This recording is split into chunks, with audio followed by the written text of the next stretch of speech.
Cool. Hey guys, how's it going? Right, so, what are we doing? Good question. Today we're going to focus on cloth look dev, for a few reasons. One, I just kind of want to do a little bit of shading, nothing too complex. I don't want to get into texturing properly, but cloth is one of those things where you can build a lot of the shader without textures, or without your kind of primary textures, so you can use tileables. And I just want to kind of dig into a little bit of shading, really like learn more about the Rombo subsurface material. So that's the plan. And other than that,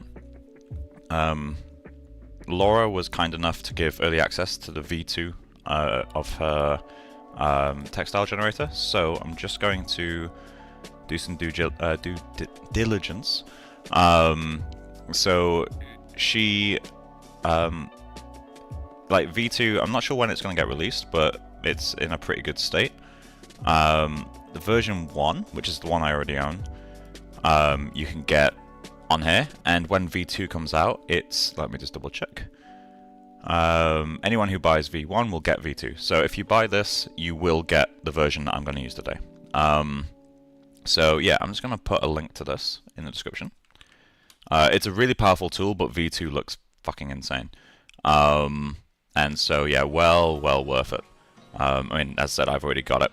Sadly, not used it much, just because I've not been doing any personal work pretty much since this came out. But yeah, it's cool stuff.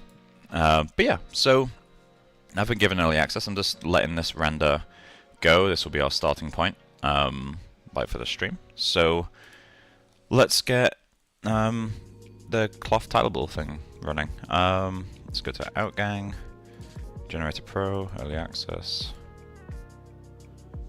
Let's open up this. There we go. Yeah, so this is the generator. So I haven't really used Substance Player in a long time, so I actually don't know how to navigate a 2D view. It really bugs me. But yeah, well, if anyone knows, please let me know. Help. Help.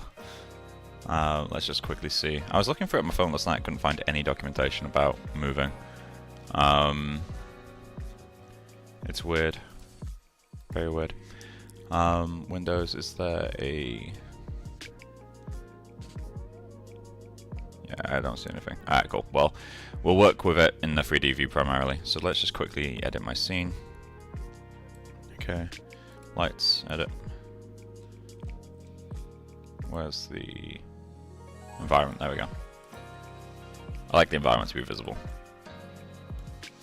So first thing I'm going to do is just reduce my thread density, because I want to be able to use a very low res map and see the information. But yeah, basically this generator goes through and you can set up the weave to be however you want. You can set up like all sorts of color variations, and there's a ton of maps that it gives you, from normal to specular, roughness, metalness, which is helpful if you're doing specific types of fabric, height, which you can normalize, occlusion, it's all sorts of stuff. I really like this HSV shifts, because that's going to be helpful in the shader. And then you got weave mask, which is just an ID for warp and weft and gaps. And then you've got weathering mask, which is also really cool. But I'm just going to look at the color, because it's the easiest one to read. What's my mouse got? There it is. My mouse keeps disappearing. It's going behind the viewport, it's weird. But yeah, so we'll just go into this guy. And so I need to find some reference. But yeah, the free version of this tool, at least in the V1, I believe is limited to 512. So this is the maximum resolution you can do. The Pro version can go up to 8K, which is just silly amounts of detail. It allows you to tile the map a lot. There we go. This will update in a sec. Yeah, that's the amount of detail you can get out of the 8K, which is just fucking wild. But we're not going to work 8K because that'd be a waste of time. But you can increase the thread density with 8K, and it still maintains like a very high level of detail. So you can have a tileable map that's physically larger, which is a huge plus when you're doing lit dev because it makes tiling less obvious. But yeah, so that's the amount of detail we've still got. It's cool. It's really. I'm going to stop gushing, but it's a really cool tool. So I'm really happy that we're given the opportunity to get early access to this. But yeah, so I'm going to lower that thread density because I'm going to work on the threads for a little bit. And I need to look at fabric types because I'm not entirely sure what I want the hat to be made of. So we're going to work on the hat first. The apron, I have a general idea what it will be made of, but I want to work on the hat first. So it looks like quite a light fabric. I'm not sure. Let's search fabric types. So we want to find something that's like close-ish to like the feeling I get from this. I think there is another picture of her wearing a head. Yeah, it's gonna be more than likely like a silk, but I don't know if the older ones would also be silk. I'm gonna search. Maybe it would. See, it doesn't have a colored spec, so maybe it isn't silk. Chiffon could be a good one. Let's quickly search chiffon. Fabric.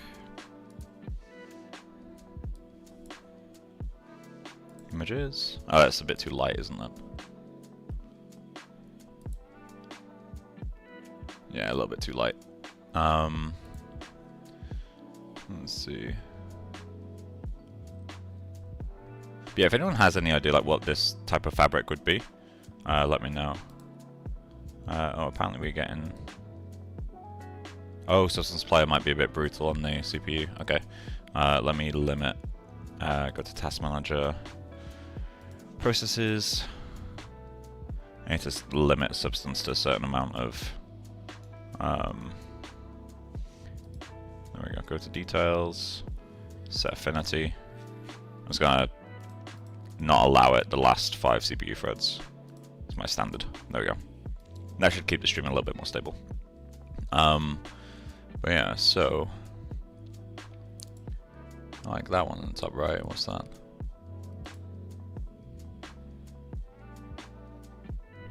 That's more like a burlap thing.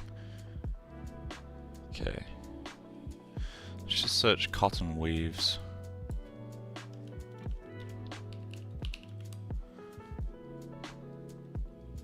This looks cool.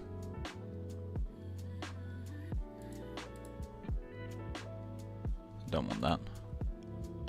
I like this. I might try to make it something like that. This is too tight, I think. No, that's not. This feels too rough. I know this is a bit boring. I'm just looking. This looks kind of interesting, but it would be a bit too tight. I just need like one like high quality reference at least. This is cool. Plain weave cotton fabric. All right, sweet. Okay, so let's go to plainy weave cotton. Although I might set it to be a twill anyway, but I'm just going to go to tools, set this size to large. There we go.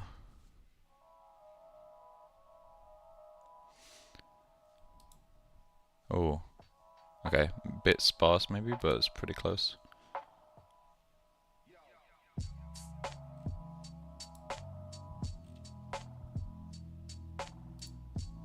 I like the breakup in this, that's cool. It's a bit low resolution, but that feels like a texture.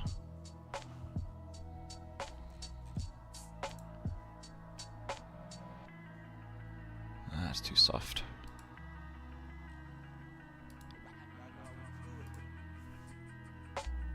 Okay, we'll go with something like this for now. So I'm just gonna go like this. There we go. For now, I'll just close it. So let's get substance open. So I will stick with a twill, but I'll make it a more subtle twill. Let's just lower our thread density even more. Something like this. Hey Titus, how's it going, man? So we'll stay with woven and we'll stay with twill, but I'm gonna lower that. So if we set it to 1, it's just a normal weave. Can we do 2, 3 maybe? That's a bit much. Okay, we'll do 2 to 1. Cool. I'm also, because I'm going to do my color with a color map and do a lot of it in shader, I'm going to make the actual fabric, like in the textile generator, just white. So I believe that's in threads. Yeah. And I'm just gonna saturate that, or desaturate that even. Put it like there maybe. Cool. And then we'll go to the warp. Do the same with you. Okay, it's a bit too... Let's lower the value. In fact, we'll go with a value of 0.5 because I can always remap it. Oh my god, he said my name. 132, yeah, that's good enough. We'll do the same with this guy. I might make one of them lighter. There we go. Let's go with lower thread density. Because I want to get a look at how I'm doing the threads here. I do want it to feel a little bit softer. So we'll go with quite a lot of strays. And I'm going to increase the sample blur. I quite like the higher blurs.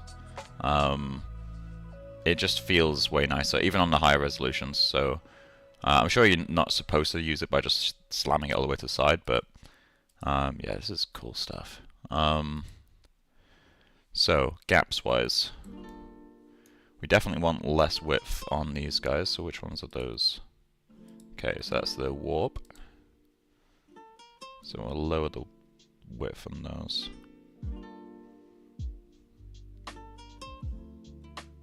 Okay, something like that works. Might be a little bit too big of a gap actually. Let's go with 8.5. I'm going to set the same on weft as well.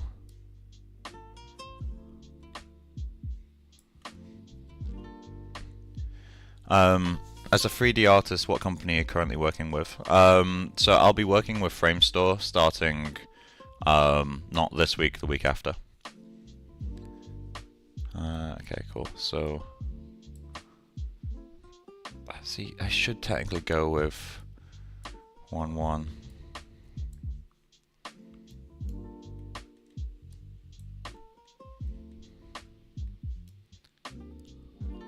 This is not Mari, no, this is Substance Player. This is, if you look in the chat, this is the Outgang. I'll open it and show. This is the Outgang fabric generator, but the one that I'm currently using is V2, so this is early access. So if there's any bugs, that's not representative of what the actual product will be. But I messaged Laura and she was kind enough to give me access to the new version. And just to reiterate, if you buy version 1, which I do recommend, I bought it when it came out, you get version 2 as an upgrade. So again, just to validate, anyone who buys V1 will get V2, is exactly what I was sent. And it's very powerful, as you can see. Like, I'm currently using the low res stuff because I want to figure out the what's the word? Like how my yarns look, but I will be doing a higher density later with a high resolution as well. Outgang is so cool. Yeah, Laura makes some fucking incredible stuff. I'm gonna search for fabric macro. Okay. Cotton. Images. Alright, it's tools. Large. I just want to see something that's super close up. Something like this. In fact, that's perfect. What the fuck? Okay, that's exactly what I was looking for. Okay, can I desaturate images? No. It'd be really nice if you could like desaturate ref. But yeah, so we're gonna work on matching this. It does have a fair bit of spec, which we won't, but so first thing I'm noticing, we've got a lot more twists. See if I can remember where you find this stuff. I'm still learning this tool as well, by the way. So, like, you're not gonna see this tool pushed to its limits. You're not gonna see what it's truly capable of. You're just going to see what someone using it for pretty much the first time sees. Okay, we'll put that there. Okay. I'm gonna increase the thread density.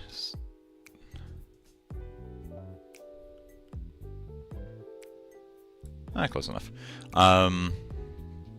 So we got that vaguely lined up. This one's still not dense enough, but that's fine.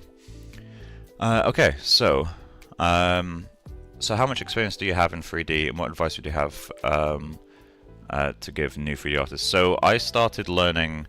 I started full-time learning in 2012, but I did my first CG projects in 2008. But I literally did like a few months of personal work in a mix of Blender and a tool called Endorphin. Around about the time that the GTA 4 trailers came out that shown the ragdoll physics is when I got into CG, because I saw that and was like, oh my god, that's so cool. And yeah, GTA 4 is the reason I started learning CG in the early days. And then yeah, 2012, I went to college, so I've been doing it full time since then. And then professionally, I started in 2017. With my first film being The Greatest Showman, followed by Dumbo and Lion King. And then I've just continued to do everything since then. Right, okay, so we're on threads. Right, so I need to learn what these do, because I'm not sure yet. Okay, ooh, that's nice. So I'm going to go with a high roundness, because that seems to tighten things up a bit. And we need less twists. Okay, so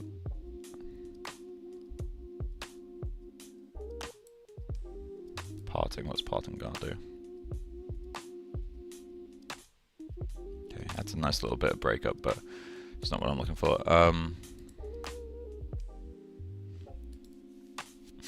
Okay.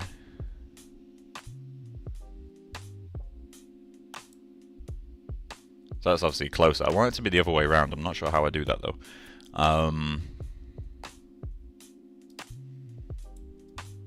That's cool. That's what I felt buzzing about. Oh, one sec, I just need to check something.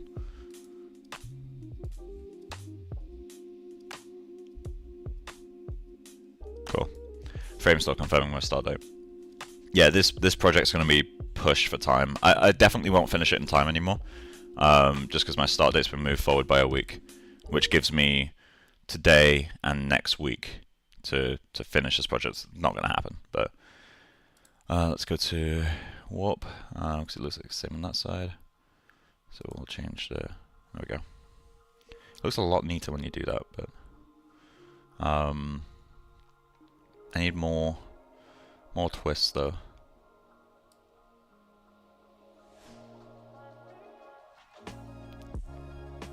Actually, less twists. Something like that is pretty close. Okay. And twists on that side.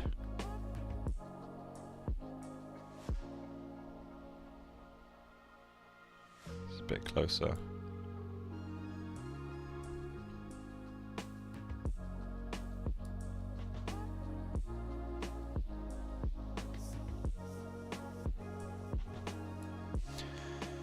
Okay.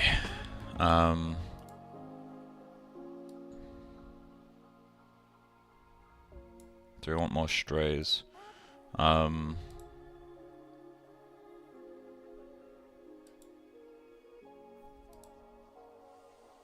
size, what's core size? Oh, it's just filling in. Okay, I'll keep that on. Density. Twists. Oh, there's how, okay.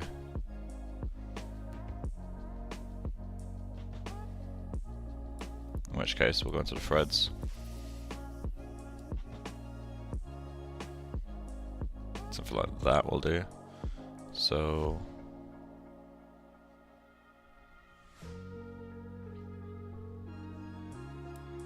okay.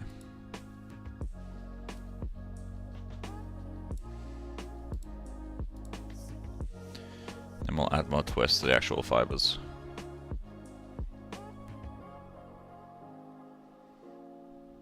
I should prefer the way it looked before.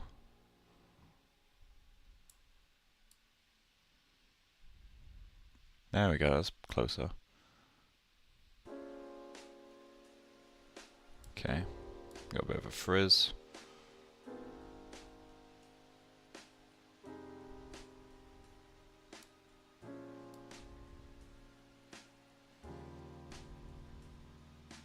Actually quite tight. Stuff like that. We got the kinks as well. That's going to be pretty minimal as well.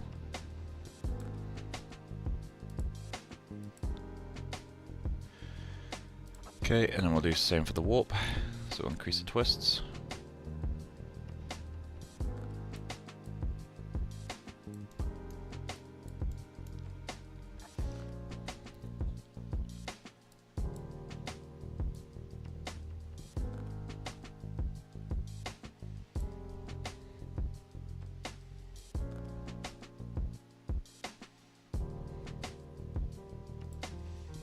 Okay.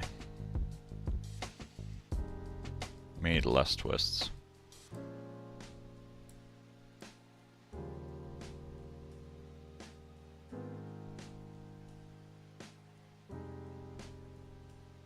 I'm adding slightly more than the reference has because it looks a bit more interesting that way. Cool, we got the fibers. Let's go to the flyaways. We do want quite a lot of flyaways. So currently we just got that. So I'm going to increase the density of flyaways.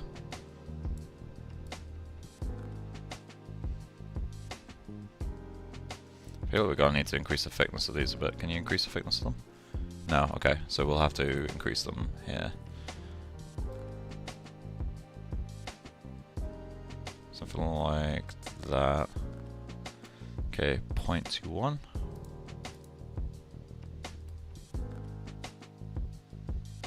Close enough. Flyaways.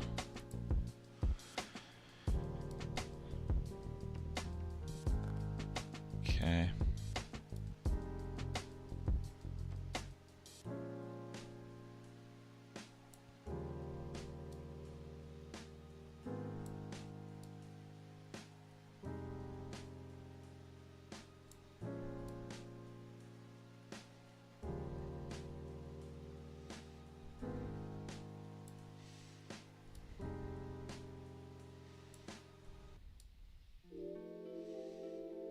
Not sure what sample repetitions does. It seems to be binary though. Interesting. And we got a kink.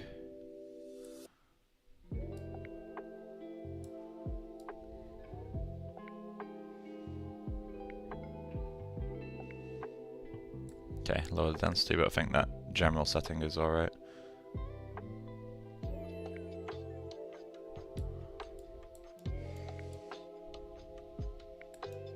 Okay, so we're going to the warp.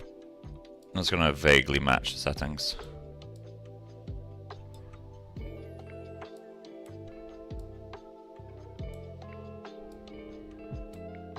Say vaguely match, literally just trace the settings. Yeah, that looks alright. Cool. Let's go back to the threads. And then the colors. 0.5, 0.6. I'm going to just decrease the value of these guys a little bit. Oh, I did something. What did I touch?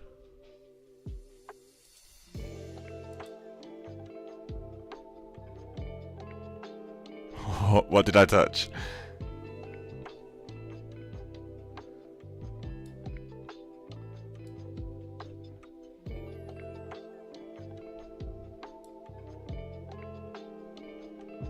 Did anyone see what I clicked?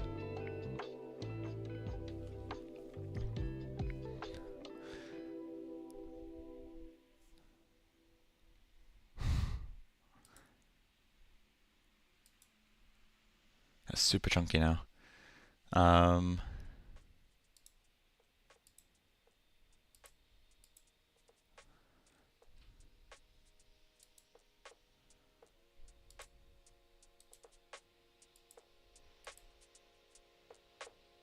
What did I do?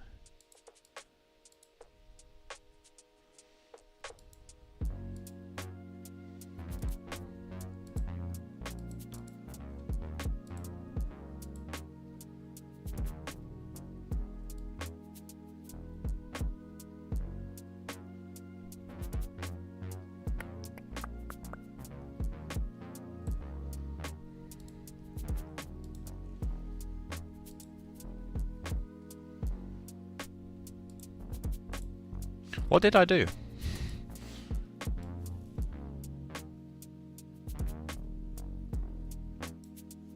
I'm gonna have to check my own stream.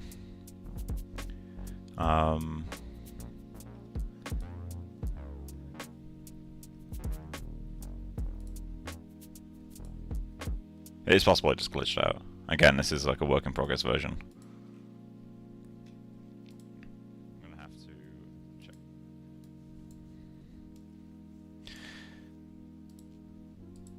Where did ship break? Okay.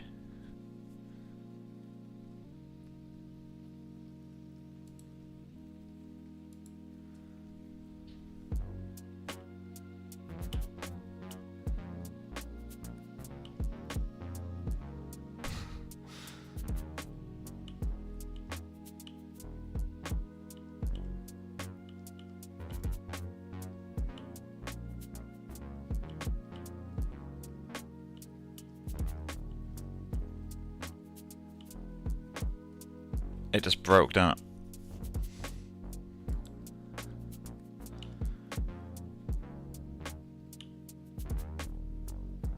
Yeah, okay, shit. Let's go to our...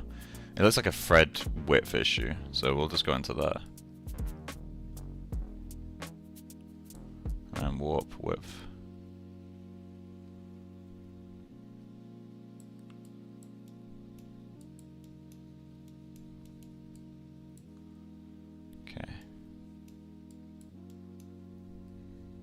So my threads have gone super thin as well. So, oh, not threads even, fibers.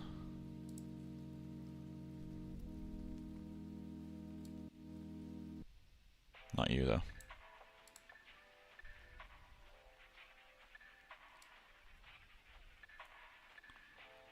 There we go. I wonder how that happened. My threads are still too thick though.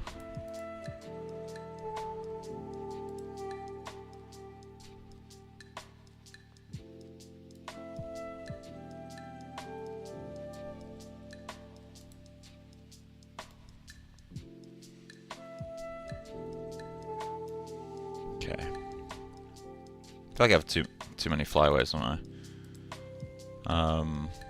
Just go into my flyaways. The flyaways are massively boosting the width now.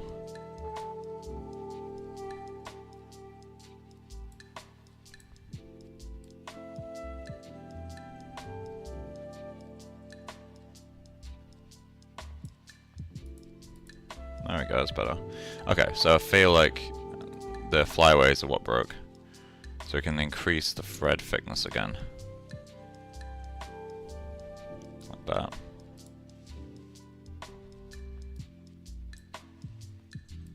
Not that much though. Okay. So I need more twist in this guy.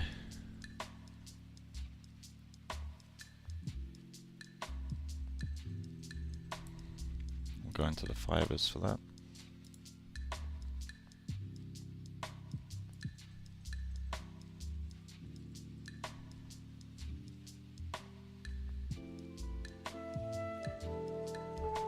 Okay.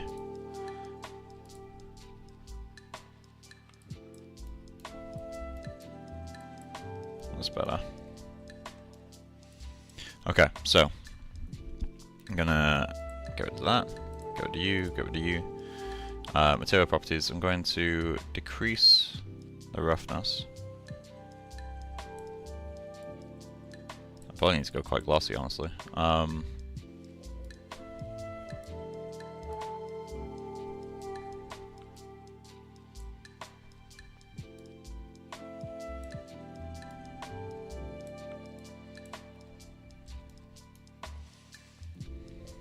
bit higher than that. My watch is telling me it's time to get up and exercise. I think it's forgetting the fact I've already done an hour of HIIT training today. Oh, Jesus Christ. Okay, so normalize height map.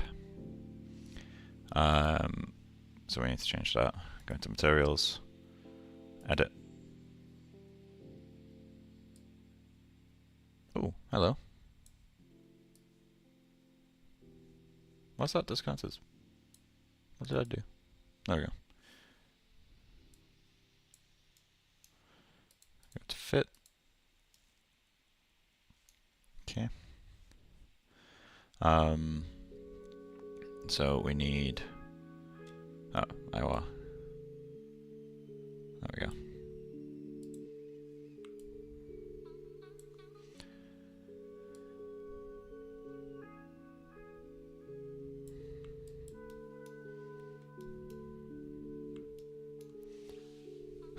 Oh yes, Quinn.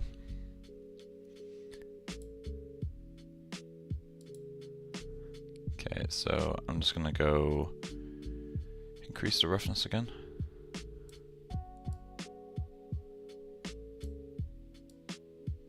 Something like that. Okay, I'm going to material. Is it scene actually? Edit.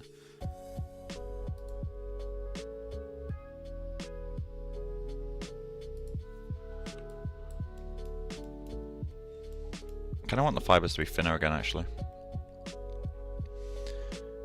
Or the threads, even.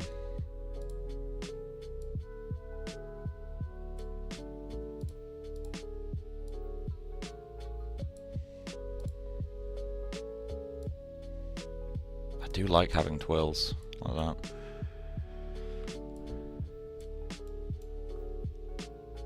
If I have 2-2. It just looks so much more interesting to my eye.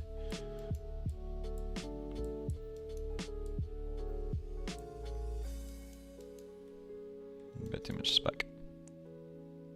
In the spec I'll be defining in my actual material, but I think it's worth getting ballpark right at this stage.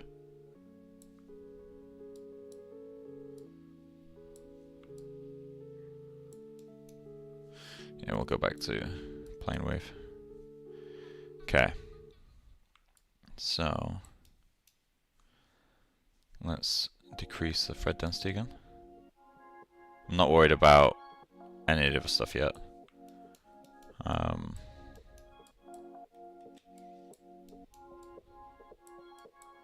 Okay.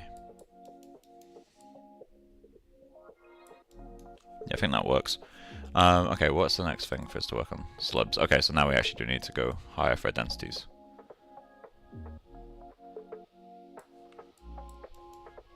So now's where we're getting to the actual, like, feeling of the fabric.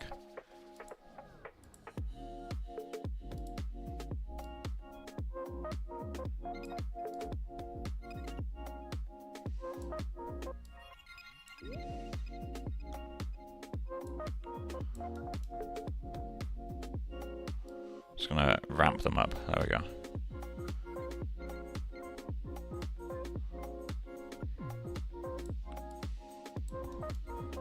Too much.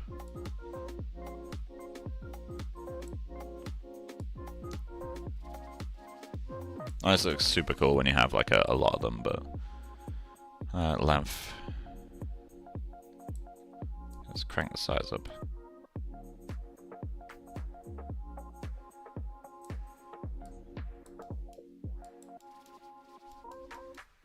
Small sections.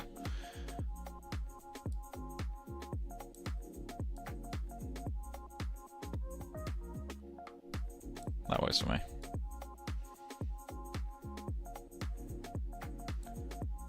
Add a bit more of them. A bit stronger here, but nothing too crazy. Knots, I have no idea what that does, so let's crank that all the way up. Ooh. Oh, I like that. Okay.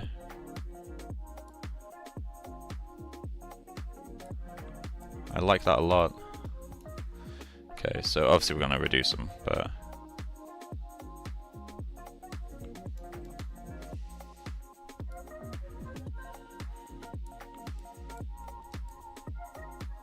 Okay.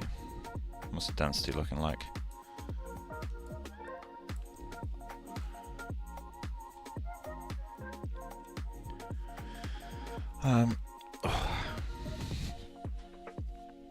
So obviously we've got too many of them, but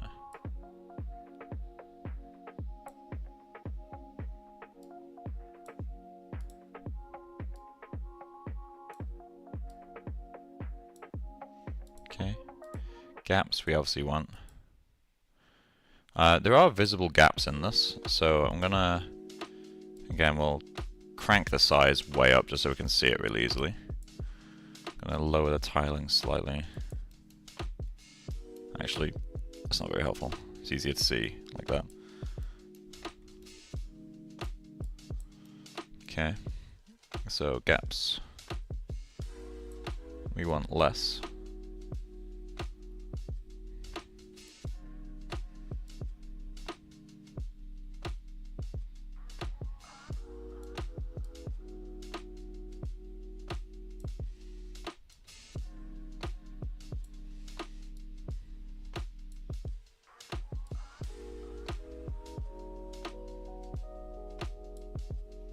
I'm the type to like always want to overdo this stuff. There we go, that's way better. Wrinkles is where we start to get into needing to use the height map. Oh, we got a lot of bumps. I'm going to turn the bumps off for now. Okay. So the wrinkles...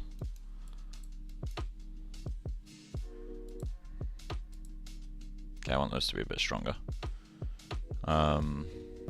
Strength.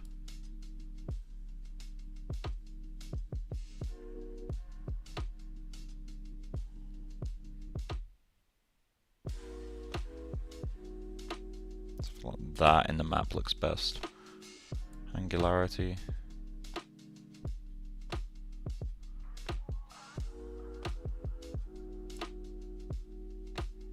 Just gonna crank the strength up. Let's see what angularity looks like.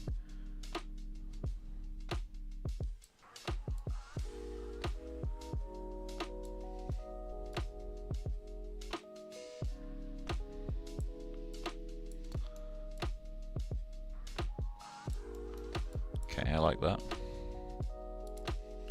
Bumps gonna add back in.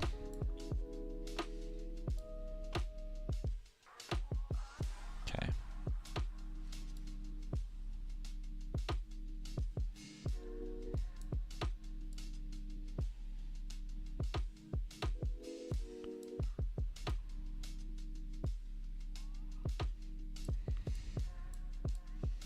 See, some of these I'll probably get through my shader. So honestly, I think I'd rather the map just contain thread data and the wrinkles. The bumps are nice, but it's adding a bit too much literal noise to the setup.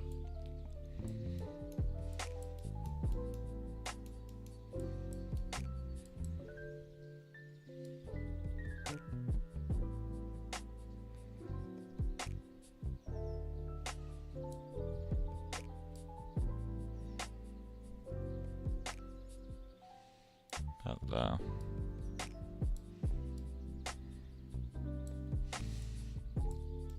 Okay. So I'm gonna save this because I haven't saved yet. Eh?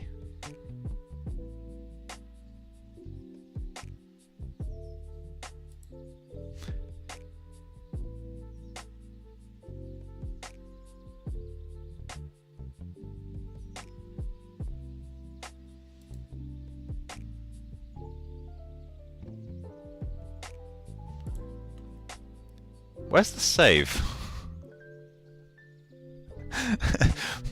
Substance player. If I just Control S.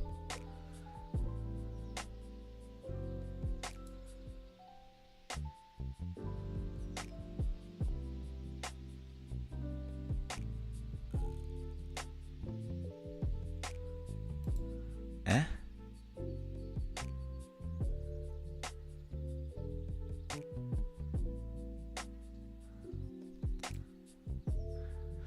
Okay, I guess we'll export these and hope for the best. I'm gonna go to 4K.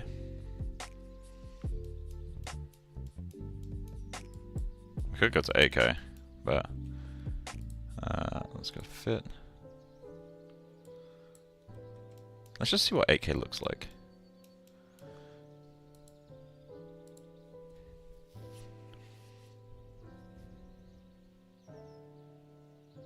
It takes longer. 4 times longer to be precise. Jesus Christ. Laura, this is insane.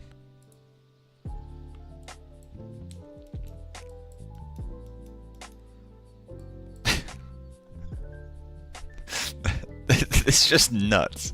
Like, it's so much detail. It's really cool. I really hope Laura sees this. Like, this makes me happy.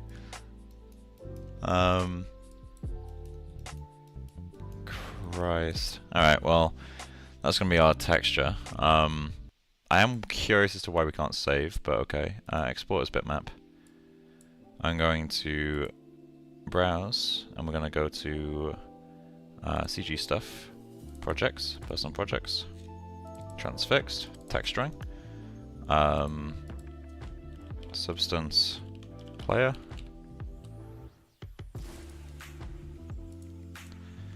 outgang fabrics,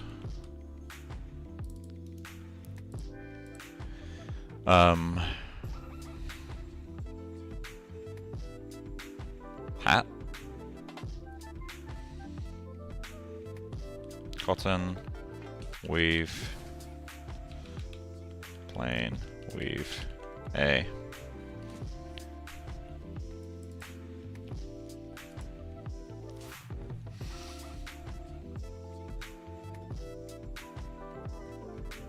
We don't need normalized scale.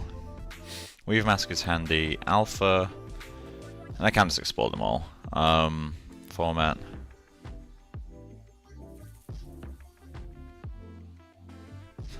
Do I piss everyone off and do JPEG? Now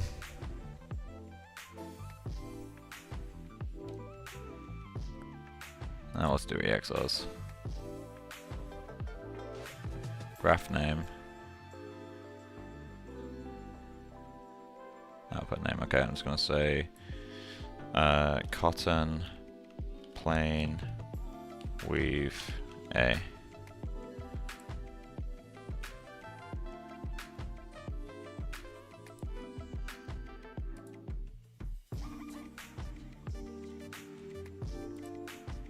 This is like a hot minute.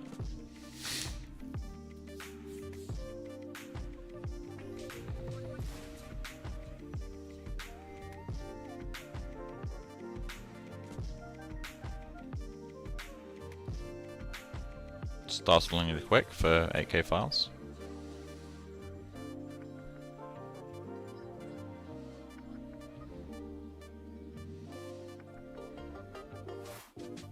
Okay. Close. Into Maya we go. In fact, I might quickly go to... I'm gonna re-export those in 4K as well.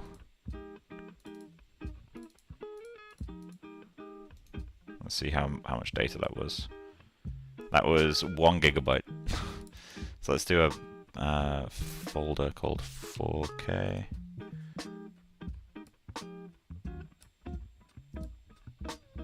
Okay. Oh, sorry, that's 8K. Rename.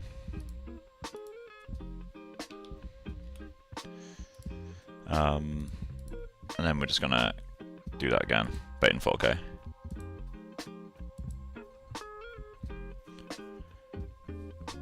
Which is still crazy detailed. So then export as bitmap. Browse. New. 4K. Okay, that's all the same.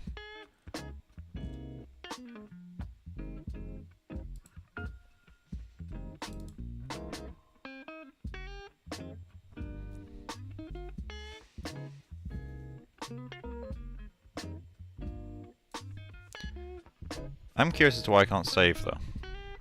Ah, that's that done. So this should be 200 meg. Properties.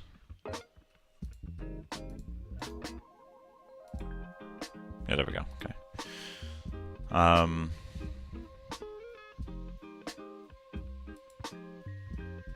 That's the renderer. Why can't I save?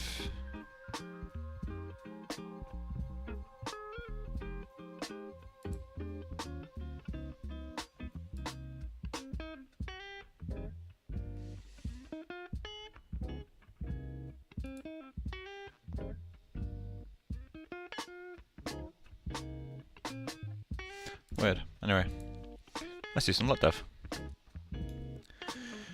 So, hypershade.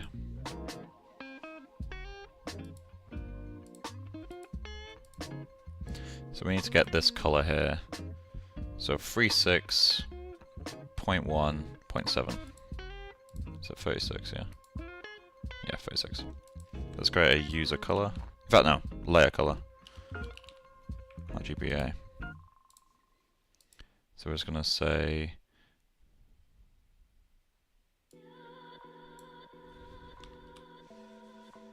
is that the color? 7, yep.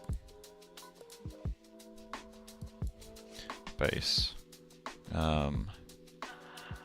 Cool.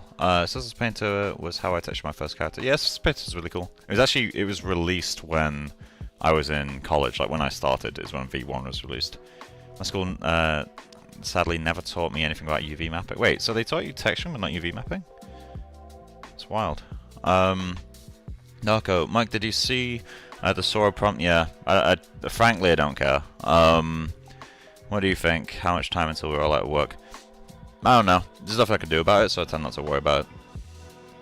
Like, it is inevitable, but it is inevitable for every industry. Like, it's not just VFX artists. It's a societal issue that needs to be solved by politicians. Make of that what you will. LYR.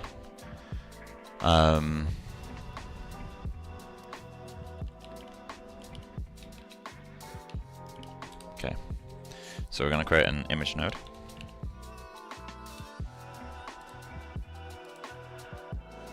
Go to texturing, systems player, outgoing fabrics. We're going to go with 4K for now.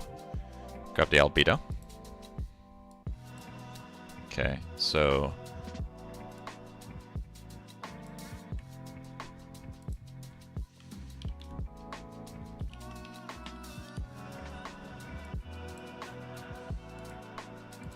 get a range node in that.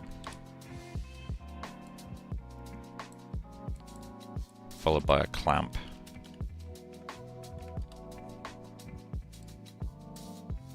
Put that into input too.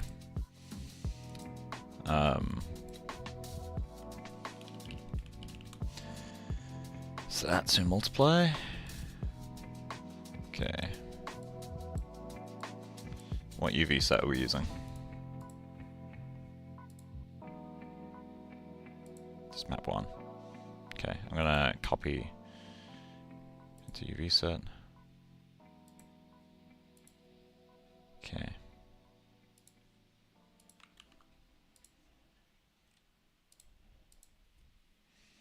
We're going to learn 3D animation stuff and game engine things. Huh. I feel like UV mapping would be a pretty big part of that, since you can't really get away from it.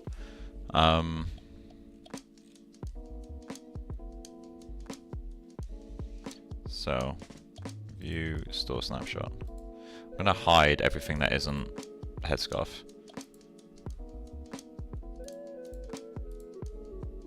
So, hide the body. Hide the hair. Hide these guys too. We'll keep the buttons. So go perspective.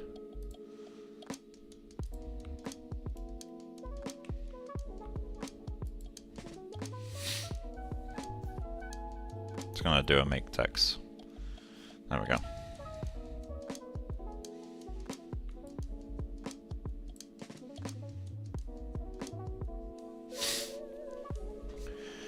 Okay, so we obviously need to tile that more, so we'll find the tiling value with this guy. Let's go, it's going to be bigger than this, but let's go 8.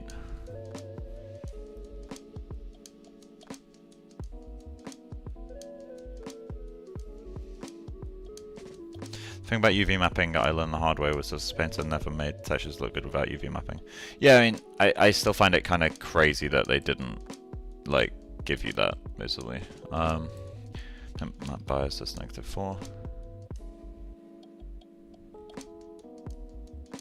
So it needs to go tighter, obviously. I'm also going to bias this upwards.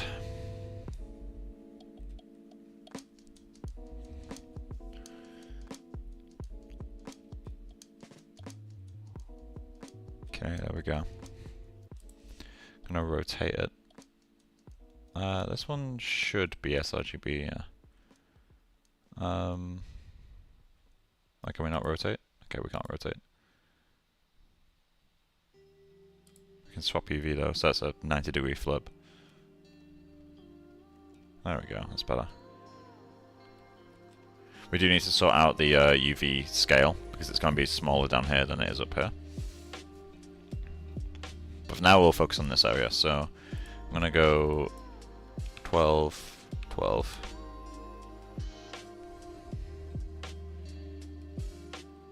That's better. Okay, so we got that. So then we're going to need to create another... well, I'm going to need to... UV transform. I'm going to need to organize these.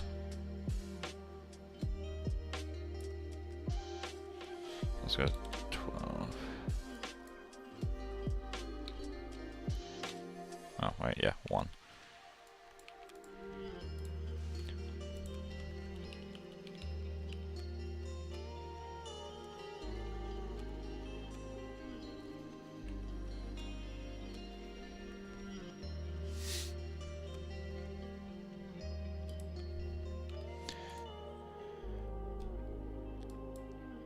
I can drive these with something, right?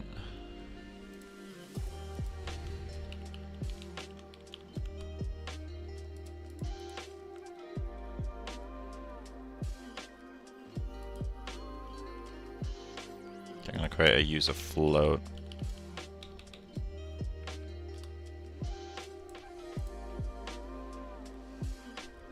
There we go.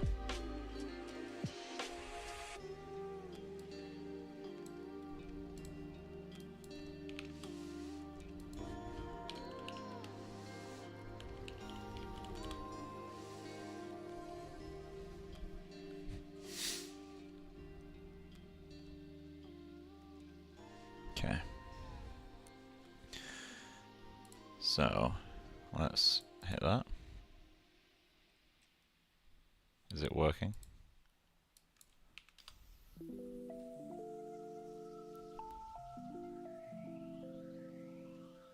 No.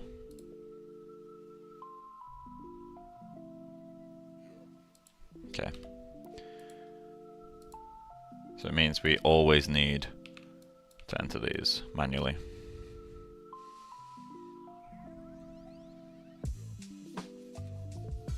Fuck off, Nord. I might switch these then to a regular file node, because I can use this to drive multiple. So let's grab you.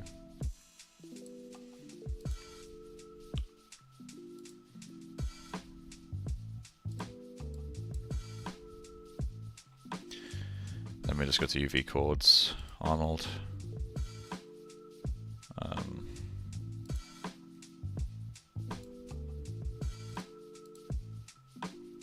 But then, yeah, we have to.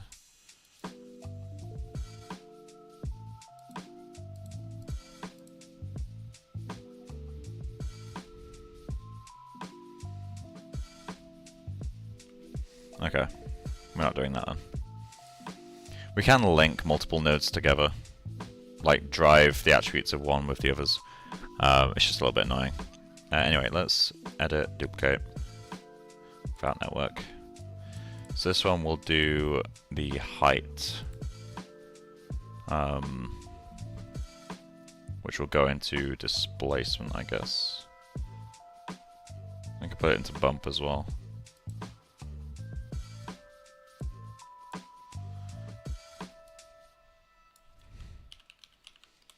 We can just use normals. In fact, I'll do normals first. Normal. Data, generic data. Okay, and then we'll just do a normal. Yeah, normal map. Plug you into input.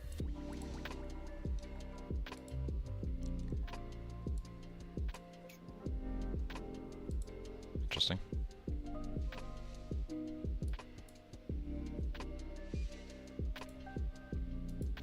Oh yeah, it doesn't show in AOVs, does it?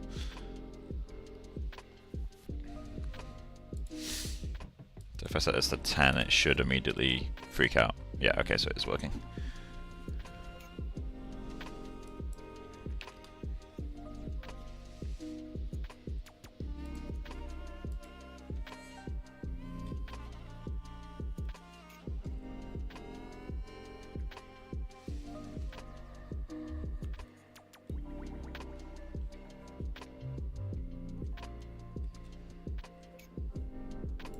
It's a shame that the normal AOV doesn't work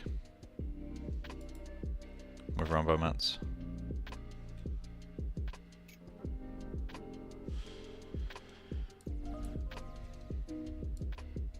I might go with 0.1 just because I'm going to be using the height as well.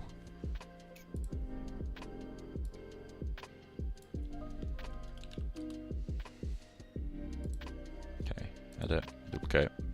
Without network. So this one, we're going to do a range. Plug you in here. There we go. Generate data is set up, good. We'll go to height.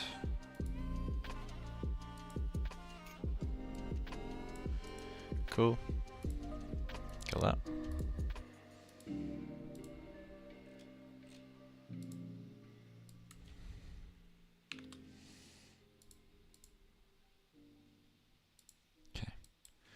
So output min will be -1. Then we'll follow that with a multiply. Is there like a float? Oh yeah, float math, yeah.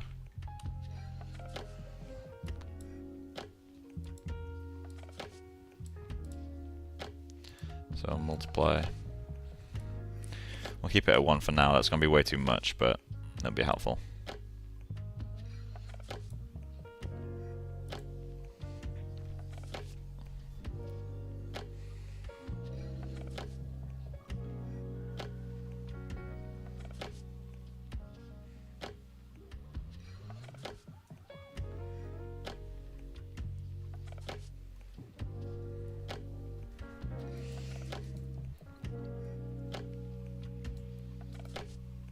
Well, it's struggling to render. Obviously, it's just too high, so let's go 0.1.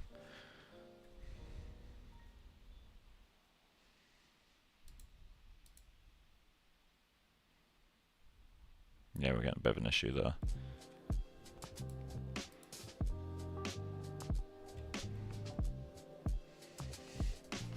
Okay, so we'll lower that even more, I think. Let's go 0.5.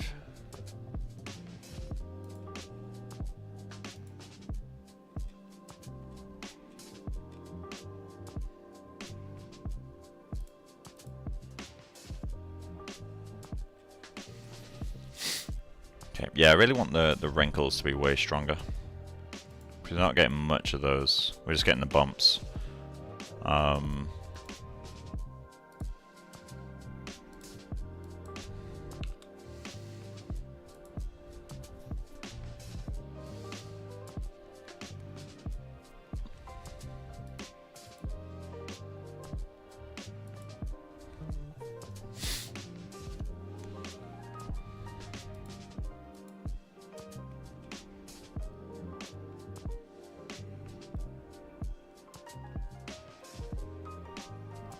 Yeah, the UV scale's way off.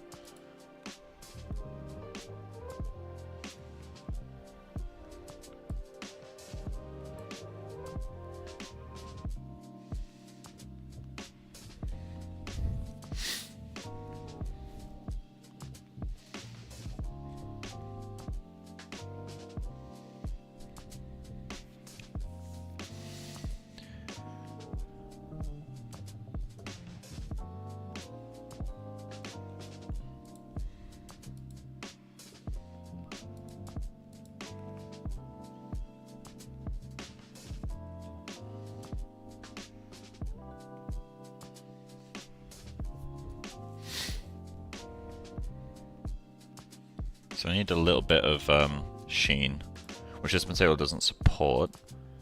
I also need to check my spec.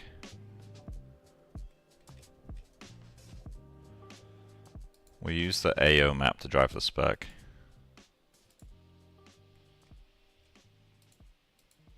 For now, let's just increase that, see what happens. Oh, wrong one.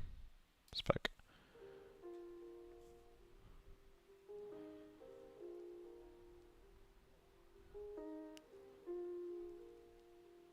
Yeah, we'll get the AO map. Use that to drive spec, because I'm not really using the warp and weft maps for a lot of it. I can use the IDs to like remap it later. The thing is, like, with things like the this tool, is most of this from a VFX workflow I won't use. Like the roughness map, I probably won't use. Specular, I'll probably never use. Metalness, I'll probably never use. All because I have the HSV shifts and the weave mask. That combination of two things allows me to recreate everything else I need and keep it in shader, which is almost always superior to having it come from somewhere else. Let's just edit, duplicate without network. So we'll grab this guy, get that AO. Isn't there a Rumble cloth shader? Yes, but I don't like it. I've tried to get on with it and I can't.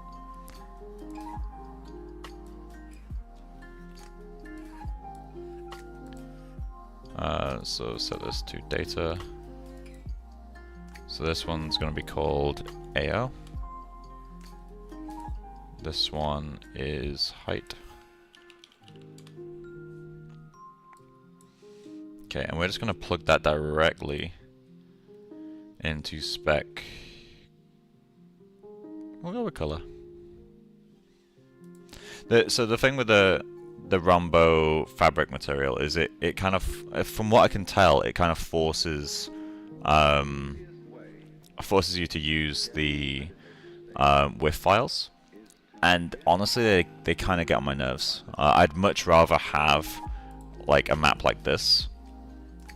Like, I'd much rather have this kind of detail than because a WIF is essentially this. It's the, sorry, 1-to-1. A WIF is essentially this in a way. It's just information as to where each warp and weft fiber is. And, I mean, I've got that information here, but this gives me more control. Now, the Rombo material is good, objectively. It is very nice. It's just not the way I like to work. So we got our spec. Okay, I'm gonna boost the roughness a touch. Oh, the roughness is already pretty high. Okay. In which case I'll just lower the weight.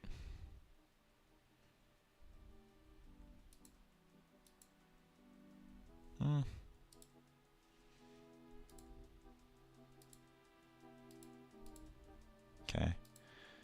We've got the SSS. Also diffuse weight. Might be a touch high. I also don't like having a high roughness in my diffuse.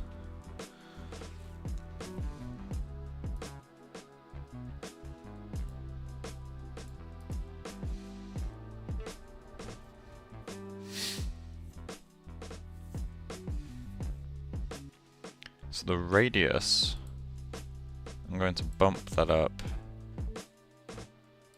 What happens if I put it here?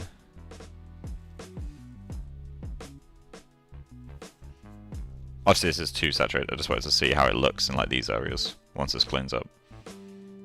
So what I might do is get the input color and plug that into the radius. Because when you have a coloured radius, you get a much richer effect.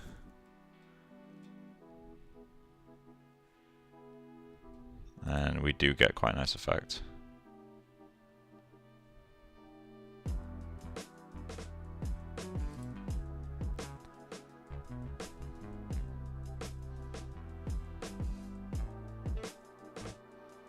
You can also just plug your colour into the radius.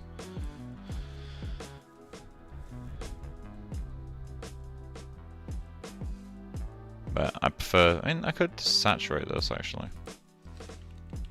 Alright, yeah, color correct.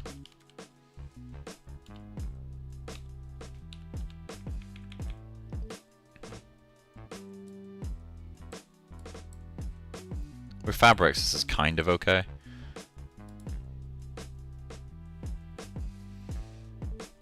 What is diffuse roughness? I've never touched that channel.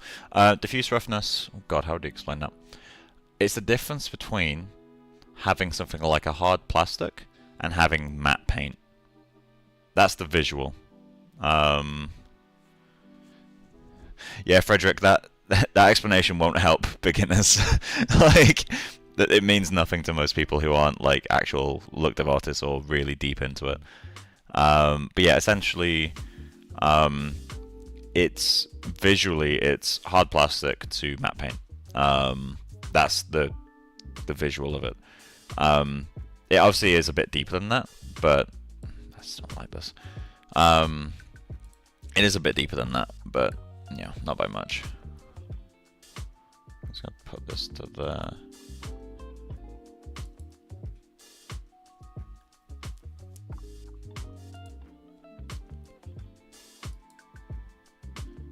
One of the things you learn over years of teaching people and communicating CG stuff is when you're trying to explain shaders to people who don't already do look dev like at a deeper level, the main thing that you have to do is make it visual. What's the difference between it and specular roughness? Specular roughness is just your reflections, right? So it's light bouncing directly off.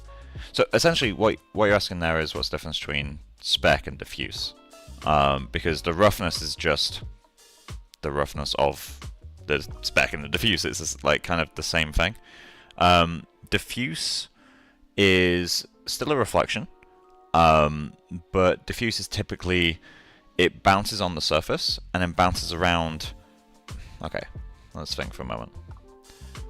If you get a surface under a microscope, like a legitimate microscope, what you will see is the surface is kind of like really jagged. It's like mountains, and actually mountains with overhangs. It's crazy like how rough surfaces physically are. So diffuse is when light hits the surface, bounces, so it's still a reflection, but it's then hit the surface again, bounces, hits the surface again, bounces. As a result, diffuse can go in any fucking direction. Like it can, like it's so random that it's fundamentally uniform. Like it will go everywhere. Spec is when something hits the surface and just bounces away immediately. It doesn't bounce around on the surface. It just hits, goes. So it's going to be too complicated to explain physically diffuse roughness and spec roughness, because they can be independent from each other. Not often, but they can. But yeah, that's the biggest thing with it, really. I don't think what's the best way to explain it, though.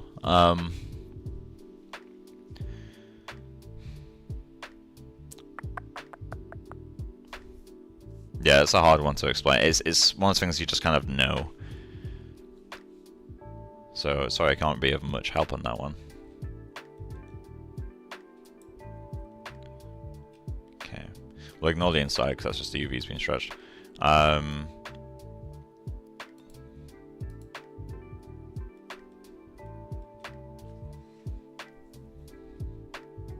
That's the thing. The best way to learn a shader is just to fuck with it. Like, just move sliders until something works. One thing that I have discussed a few times with like look dev artists, and it is something that seems to be a common experience, is when you first start shading, like literally when you first open a shader, it doesn't matter how long this stage lasts for, you will just plug maps in and move sliders and just look at your render, and eventually you'll be like, oh, that looks nice. You don't necessarily care that your roughness is 0.561 or whatever. You're just throwing shit at a shader and seeing what works. Then what tends to happen is you'll then be like, oh, I want to understand this, let's search it, and you'll start Googling for specific values, and you'll find like, oh, the IOR of this material is this, and so every time you're doing that material, you always set IOR to this. you'll read things like, oh, hair doesn't have a diffuse. So you'll be like, okay, hair never has diffuse. And you start basing all your shaders on pure science, which is fine. And you do that for normally a lot longer than the first stage. And then the third stage is you understand it all really well, but you also understand that it doesn't fucking matter. So things like metalness maps, technically something's a metal or it isn't. So your metal map should be 0 and 1 values. But the thing is, when you look at a surface microscopically, there's tiny dots of metals and non-metals, and it's all over the place. So when you're painting a map, you're painting the average of areas, so you end up with grey values. So it's like, grey metalness doesn't exist, but because your map is sampled an area, because it's not infinite resolution, you're going to have averaged values, which is greys. IOR is something that you eventually start using as an artistic control. It's just, hey, how wide do I want my reflections to be? And you just do it. You stop giving a fuck. And honestly, it's a really good switch. And so yeah, you start off by moving sliders and fucking about. Then you get locked into like what is the correct value. And then you move sliders and fuck about. And the later stage, you know what the fuck you're doing, so it works quicker. But it's the same process. And I find it immensely amusing. I'm gonna store this snapshot and increase this to 1.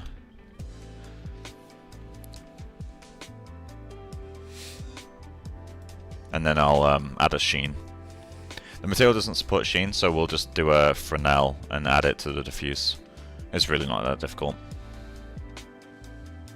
I just want to see how much of an effect this normal map has.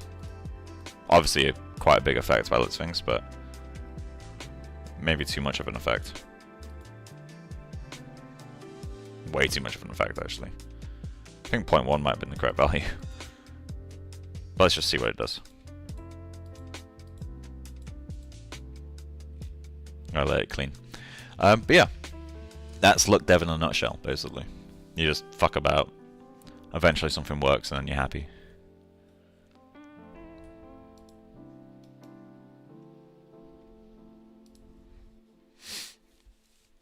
When we start adding groom to this hat, it will make a big difference as well. I also need to get displacement out. Okay. Yeah, that's too strong.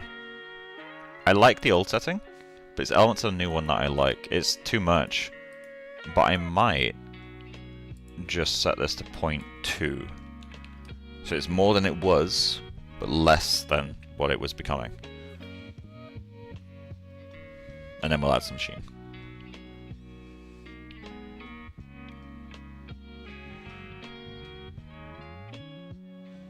I feel like we'll do the sheen with a mixed closures. There we go, that's nicer. I'm not going to fuck about with adding the alpha, because frankly for a fabric like this, like adding the actual transparency isn't going to be that big of a thing, like that big of a deal.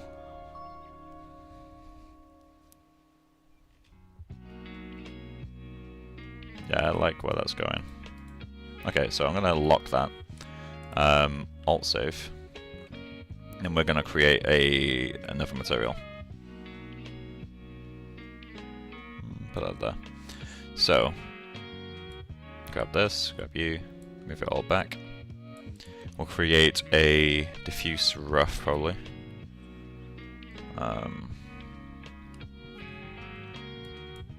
Okay, do a mixed closures.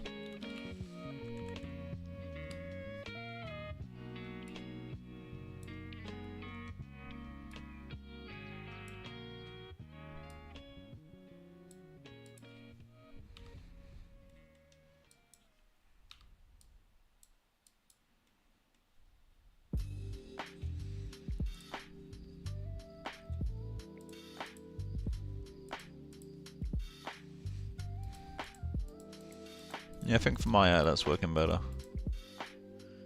Actually,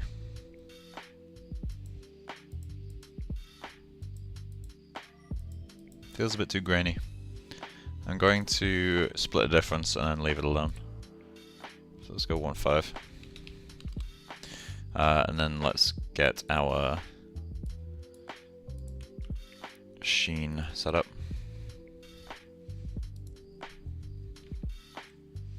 Okay, there's our displacement.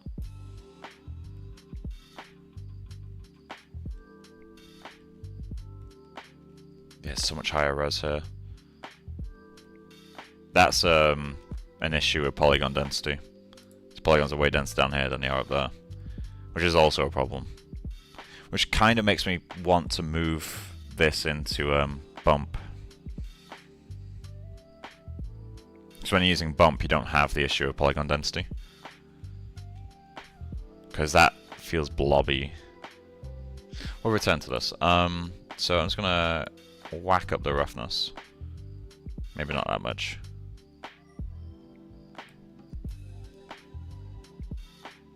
Maybe like that, and we'll turn on multi-scatter. But I'll show you guys multi-scatter. This is a really nice feature. I think Rombo and Redshift are like the two things that have it. Let's do a store snapshot and turn this back to GGX. What you'll find is the multi-scatter is brighter, especially in shadowy areas. It just conserves energy a bit better. It's heavier, but I mean, it should be.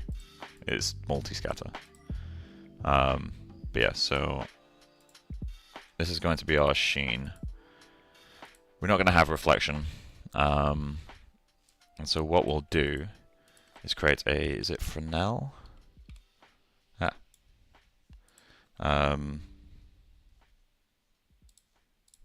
Let's see.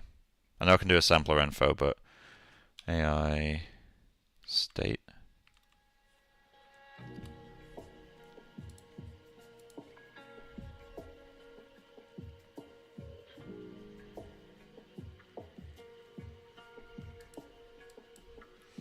Okay, we'll do a facing ratio. Oh, there you go. For now, I'll plug that directly in. And what you'll see is it blends between the two materials based on what's facing camera. I'll make this bright red for now, so you can see it a bit better.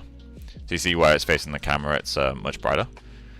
We just need to invert that. In fact, you can kind of see a sheen effect already. So I need to just invert this. So AI invert. No. Reverse.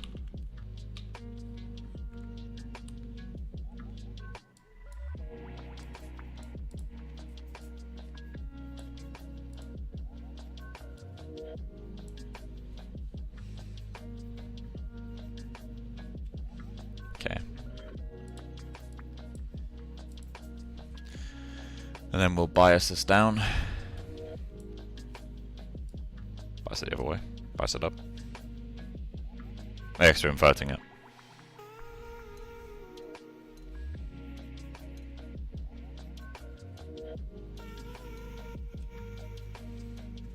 Oh, there's an invert there.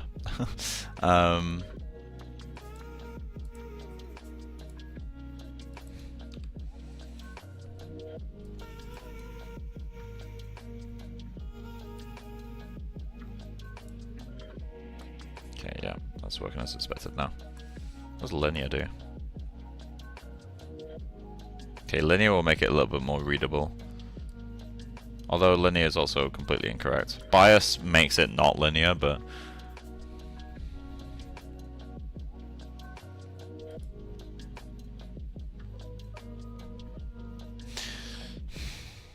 I feel like linear might be more correct in this case. So if you're wondering what sheen is, in the context of fabrics, sheen is essentially microfibers on the surface catching light that the surface wouldn't have. So if you imagine, like, my arm is the surface of the cloth. If you got light that's barely missing it, like literally millimeters, well not even millimeters, like microns off of the surface of my skin, that's not going to bounce towards the camera. But because there's, like, in my case, literally microscopic hairs, light that wouldn't have hit the skin does hit the hairs and gets bounced towards the camera, gets scattered. fabric is made of fibers, and some of those fibers are going to come up slightly off the surface. So light that wouldn't have hit your polygons is hitting these imaginary fibers. So you end up with more light in a given spot than what should be possible to capture. So sheen is a really good way at getting extra, what's the word? Getting extra energy onto your surface, which if it was actually just flat polygons, it would be impossible. But we're mimicking the effect of extra fibers. Hope that makes sense. Okay, so we're just going to set this to white.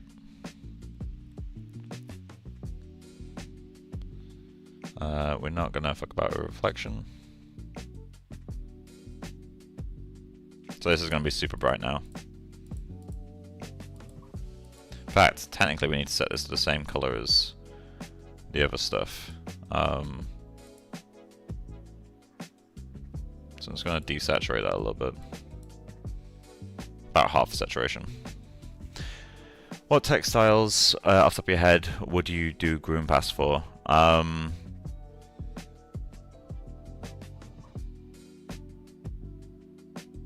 Wools. In anything that has these what's the word?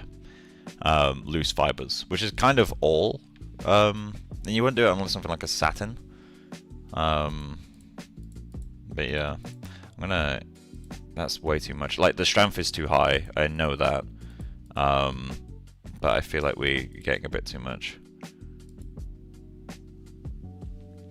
And then what we'll do, I'm going to keep this set to 1, value-wise. But I'm just going to gain this down. Which actually I might do... I'm going to do that as a multiply, so float math.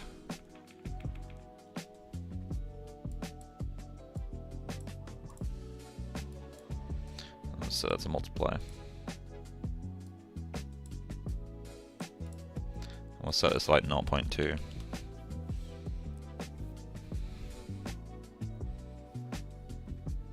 Zaya, did you realize that I'm not using the standard material?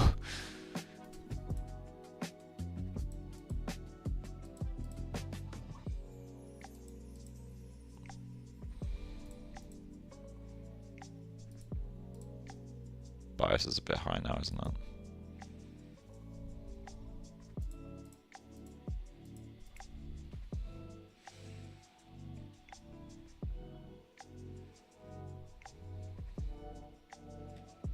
Right, what I might do is create color correct. I keep doing that, not typing the R.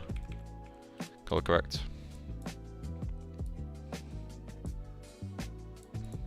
Yeah, clamp. I always add a clamp whenever I do a color correct that will increase value.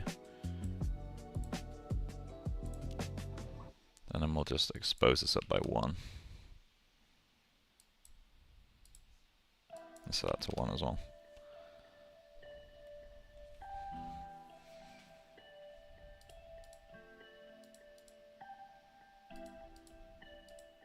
So it does darken the subsurface a tiny bit.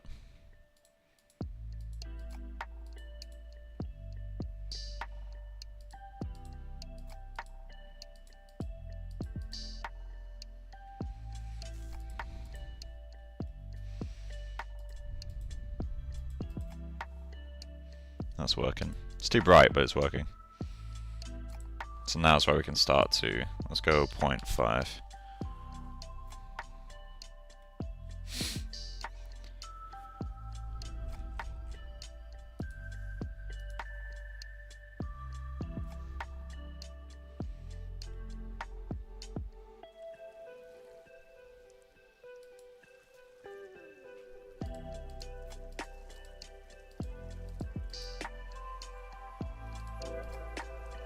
So I'm not going to do Groom yet. If I was using Yeti, I'd throw some Groom on there because it's super easy to transfer. Action's less easy. It's still not difficult, but it's not as quick. So I'll leave the Groom stages.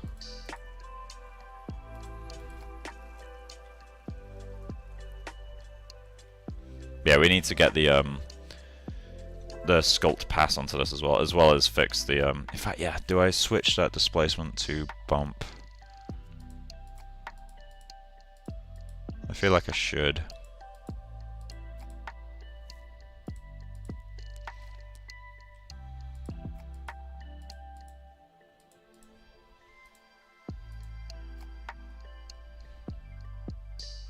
It's so much sharper down here, like you're getting so much more detail. And that's a problem.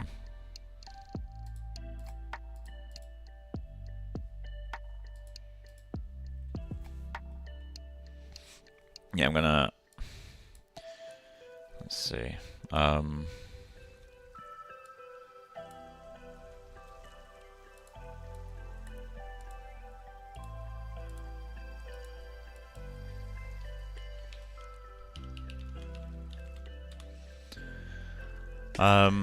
Actually, I'm going to use Grimble splines or guides or something else. Depends on the Grim.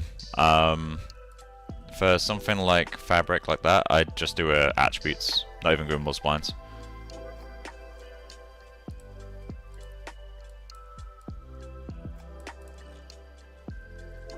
Okay, I'm going to throw this back a bit more. Okay.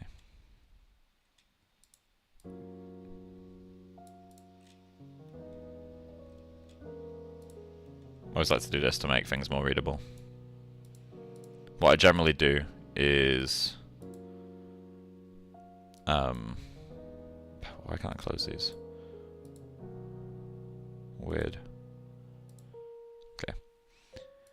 What I generally do is just have my materials and file nodes be larger nodes, like physically, so that I can find them more easily. But like layers and stuff, I'll just leave like that. Although, in fact, no, layers I'll typically have all the inputs visible. There we go. This makes it a little bit more readable at a glance, like to see where stuff is. And then line these up. Okay, we got that nice and clean. There's our sheen working. Okay. View, store, snapshot. Okay, so we wanted to move this into bump, didn't we? It'd be interesting to see how these compare, actually. So, we've got the normals down here. Bump.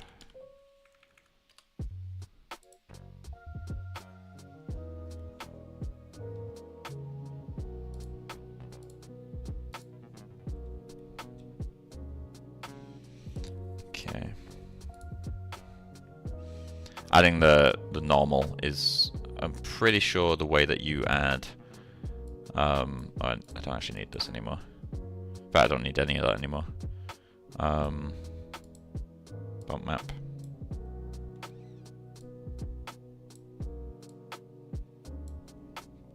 Okay. I'll set that to 1. So we got that backed up, yeah. Okay. Hit render. Okay, so it's too strong. That's fine, because we expected that. So the thing is, this will allow us to get light that bump won't. But let's set the strength for this more reasonable.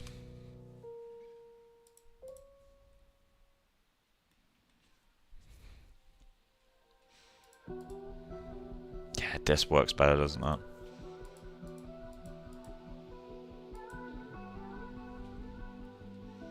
Although the only reason it works better...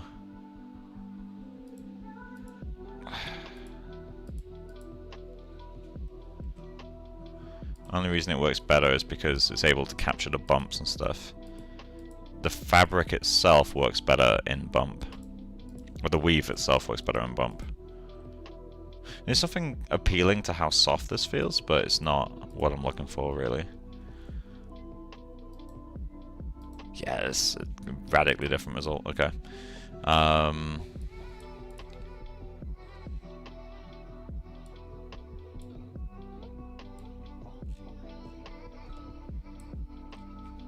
Okay, so we're back to using it there.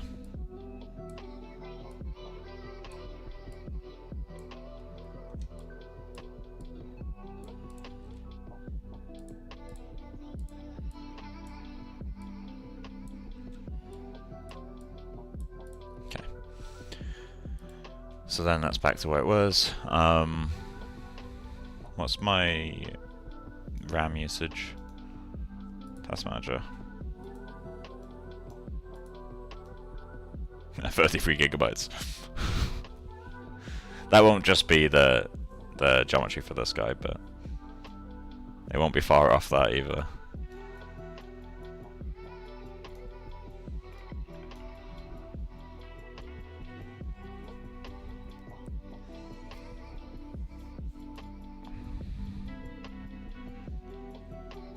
Yeah, that's way better.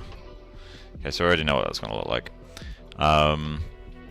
So let's go get our body and all that stuff visible.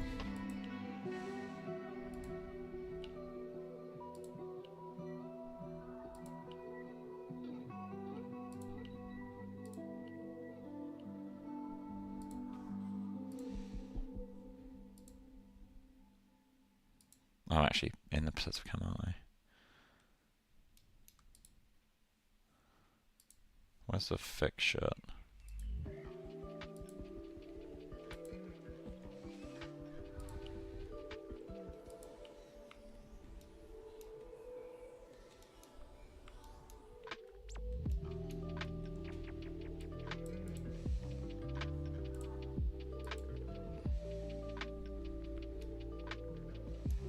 Okay, so from a broad perspective, we've gone a bit too dark.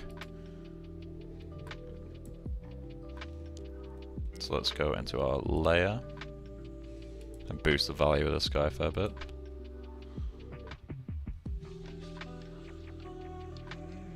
Clipping the hair a little bit, but that's fine. Yeah, I think it was before anyway, yeah it was.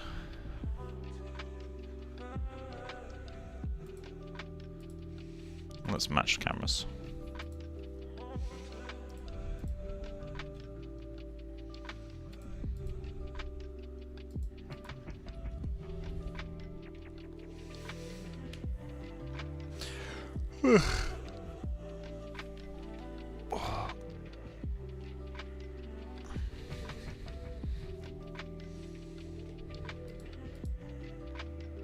There we go.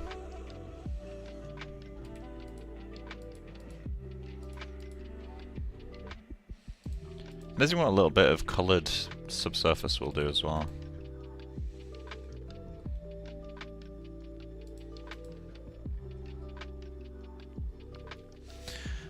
Right. I could throw something onto the shirt and apron. I mean, hell, I could apply the same material just to see how it looks. The UVs won't match in scale, though.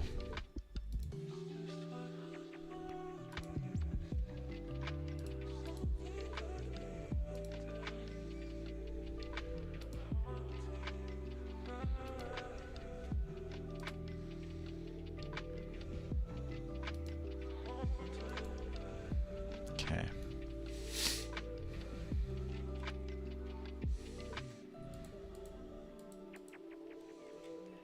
Yeah, bumps. Okay, do we fix the UVs? I like what this is doing, this is interesting.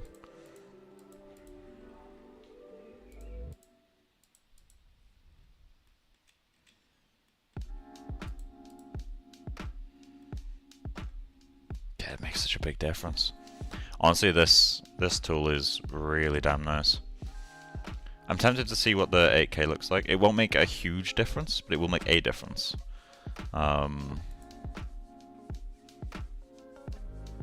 Like it won't make a big difference in terms of like when you look at this, you won't see more detail because the detail right now is limited by the map. It's limited by tessellation and camera resolution.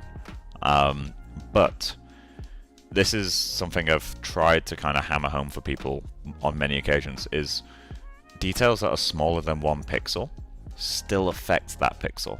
A really good example of that is there was a post up on Instagram like a year ago where I did skin displacement, where I added a cells noise, which was like 3 or 4 cells per pixel, so really you couldn't see shit. And then I cranked the subdivision. It was on the John Tinker Sargent project. I cranked the subdivision to a level that I couldn't do for the project. It would be too heavy. But what that ended up doing was making it so that what's the word? Making it so that the subsurface scattered a little bit more because there was more physical detail, and it just gave the skin this extra like richness to it. It also broke up the spec a bit, so the roughness visibly went up a little bit. Honestly, it's huge difference. That like sub-pixel detail, assuming you have the polygon budget for it, or the memory budget, I should say. But yeah, anyway, so yeah, we can see that's working. I need to add some general breakup to this color, because currently it's just that, which is nice, but it needs like worn out areas where it's brighter, based ideally on curvature. So let's view still snapshot. Let's do that quickly. So we're gonna remove everything else. In fact, I'm gonna shirt thick Geo, and that's apron, and that's apron.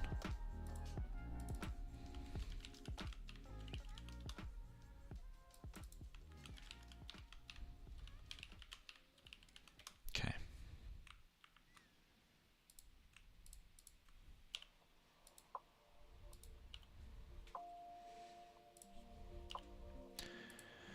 Okay, so now we're just gonna grab this guy, add a layer here, enable. So we're gonna mask this with a curvature.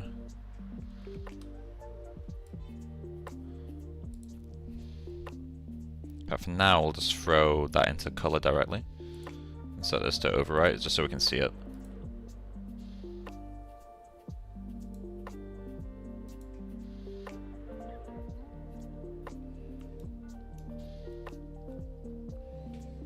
It's going to have all sorts of noise in it. That's fine. We just need to change the radius.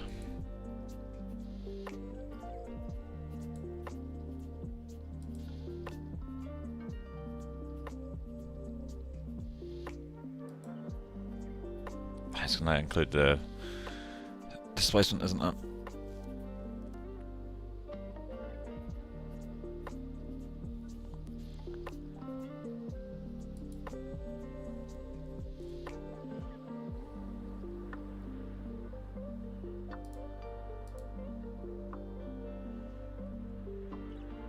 That kind of works.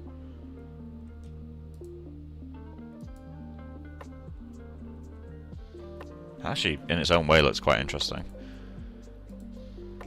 Okay, I might use that. All we're gonna do is use that to, let's see, add.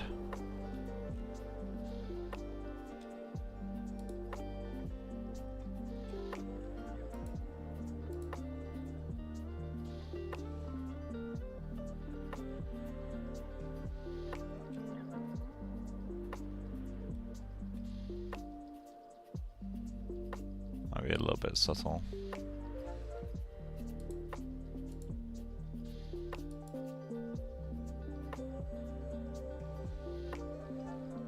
This is a lot of bit subtle. Okay, let's kill that. We'll do it as a color correct.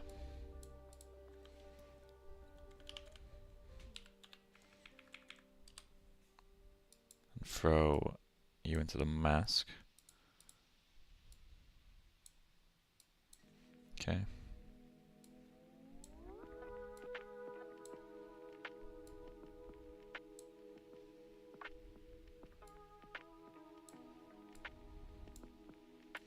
This one I'm going to allow to go above a value of 1, just for now. It's gonna whack up the exposure to 2. That'd be way brighter.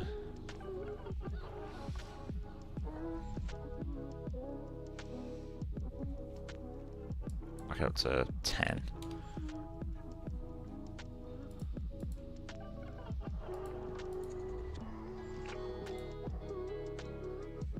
Okay. Yeah, so we'll add the clamp now.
Bit bright. Let's go 3.5 exposure, but increase the saturation too.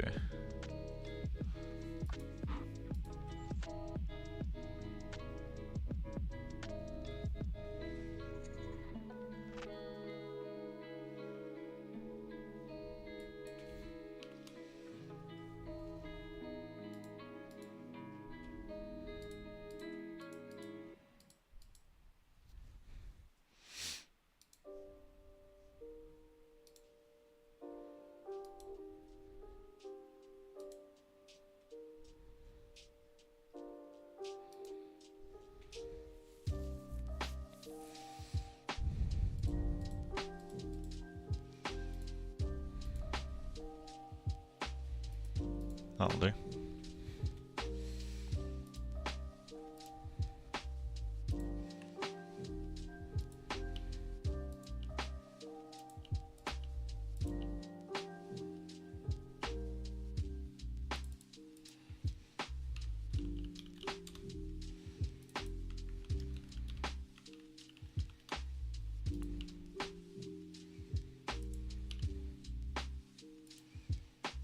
There we go. Okay. I could probably do the same on the shirt to some extent. I need to arrange the UVs at some point. And then I feel like we'll probably use that. This is like an archetype for all of the fabrics. Just gonna put this. Head, scarf, sheen, mix, matte. Then this will be head, scarf, matte, and then we'll go forward again. We'll call this one fabric, sheen, matte. We'll reuse this. Oh, maybe we shouldn't actually.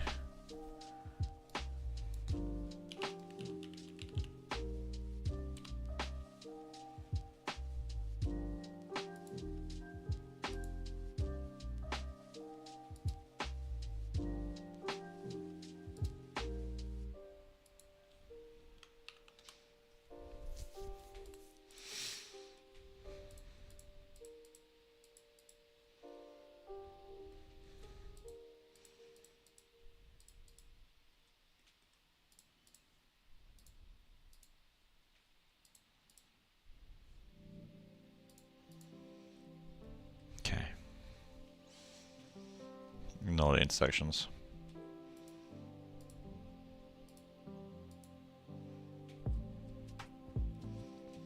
The diffuse is doing some pretty nice stuff. Specular. The specular feels a bit weird.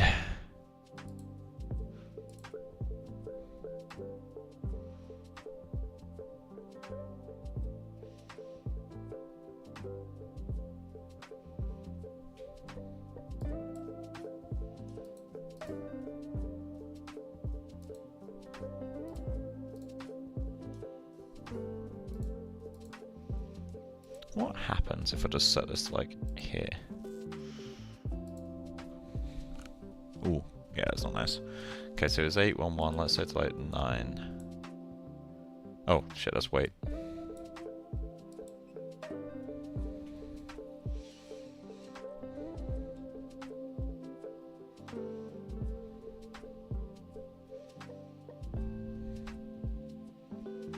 I'm wondering why that IOR is so high, it's just to further mimic microfibers.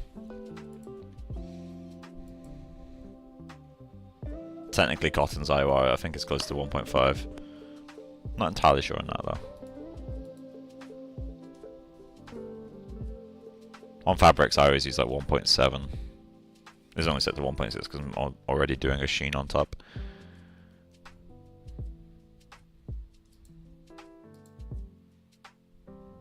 Yeah, it's too rough, okay. So it's like here.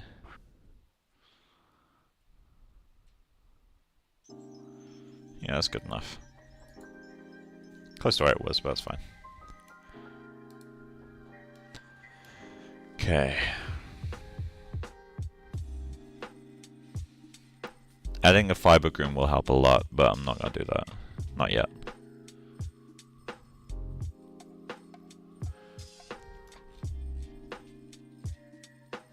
We need to add these flowers as well. I'm not sure how I'll do that. Like, well, I know how I'll do it shader-wise, but I'm not sure how I'll do it in terms of the actual, like, texture. Like, do I just find a picture of wallpaper and use that, you know? This does feels lighter. Oh, actually that's glowing quite a lot. Yeah, my subsurface isn't enough. Let's go to render cam A. I need a bit more subsurface. Which means less diffuse.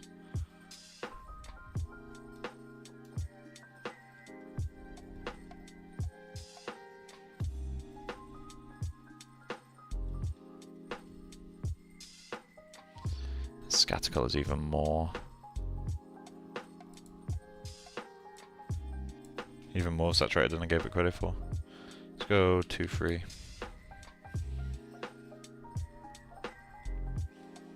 Scatter color is one of those things where, like, oh, radius, I should say. It's easier than you expect for the saturation to, like, go through the roof.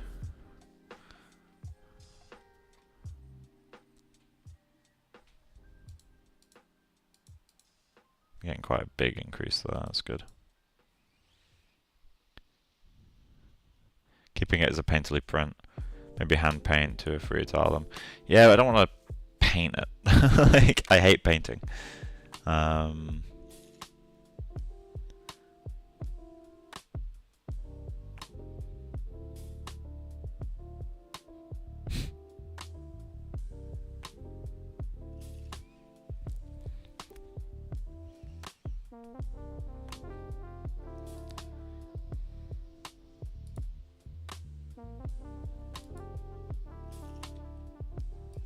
Let's go touch.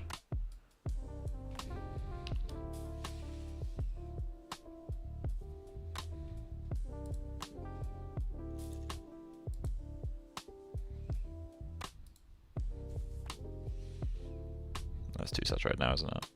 It's amazing how quickly you can go too far.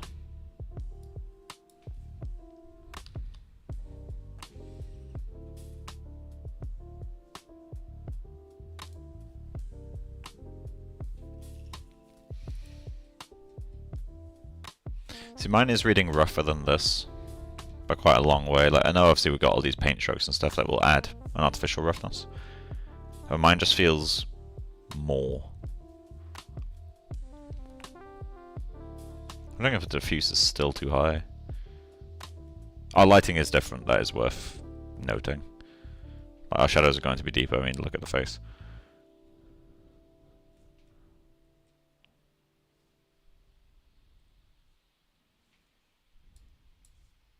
Okay, let's go back to render cam D.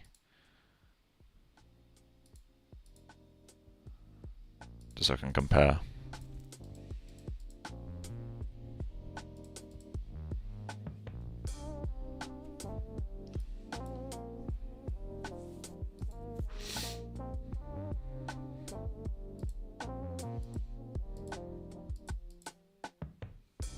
Come on.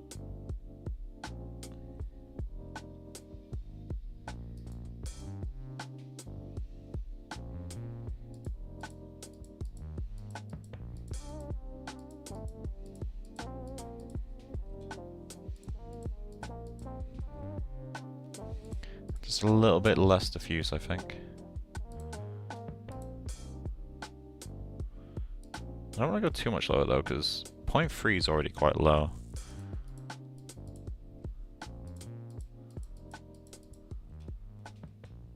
Which that feels quite nice. What happens if we just set this to 0?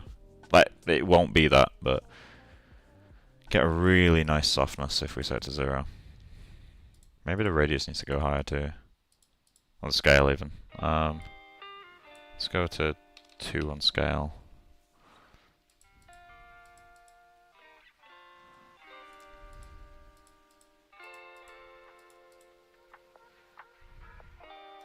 There are elements of how it's painted that kind of mimics that. It definitely gets the softness.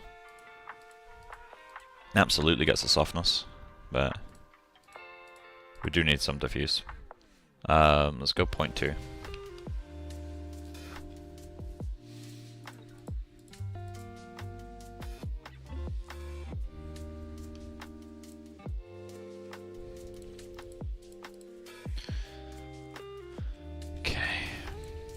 Picking out areas to make it a bit quicker to render.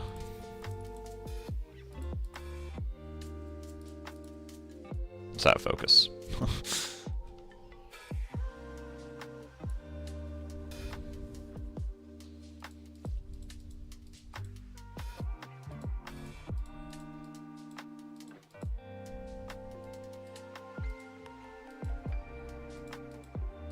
That's how much more light is getting through as well.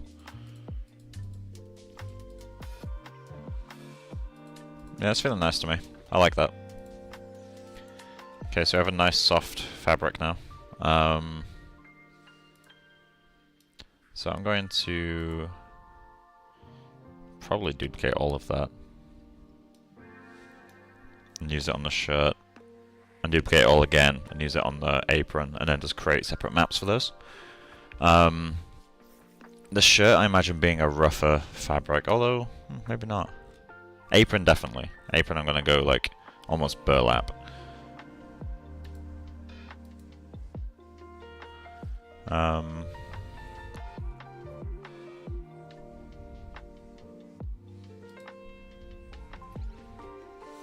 Okay, yeah, let's get the headscarf.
That's gonna be skin, isn't it? Yeah.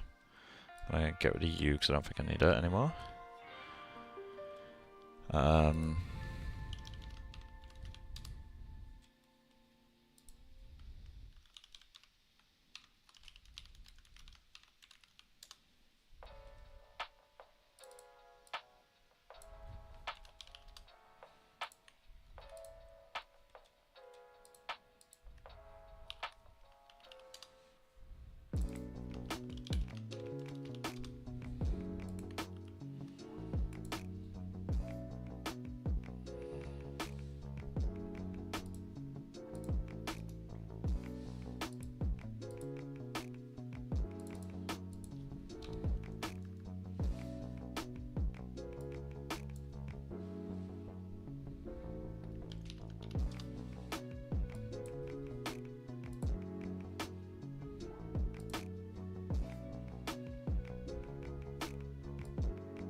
thanks for rearranging all that, Maya.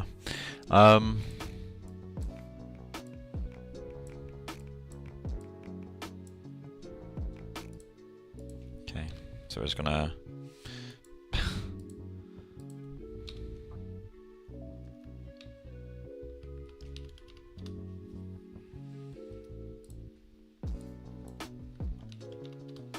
let's keep it consistent, shall we?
Let's throw on this one for now. Prawn. There we go.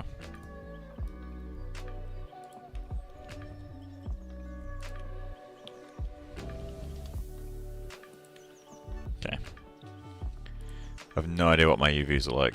I know that I have them, but that should be fine. They're overlapping, that's fine for now. Doesn't actually matter. Let's go to perspective camera.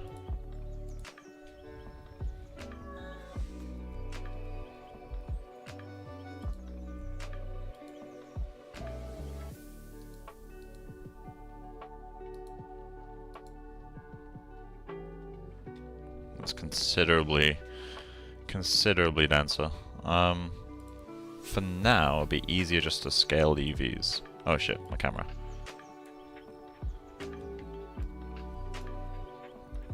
So let's go scale my UVs. What I'm gonna do is grab these guys, UV shell, go to transform, get free. Okay. Go to UVs for this guy. Set. Set.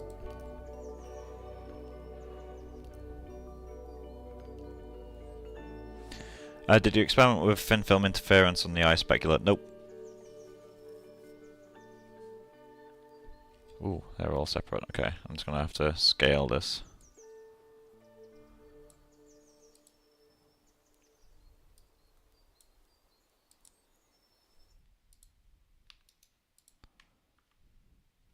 There we go. Yeah, I feel like doing things like thin film in the cornea. Like, when I look at ref, I don't see it. Like, I know it's there, like factually it's there, but I really don't see it. And so I feel like the extra, like, render time that you're adding for that is just not worth it. Like, it's not even close to being worth it.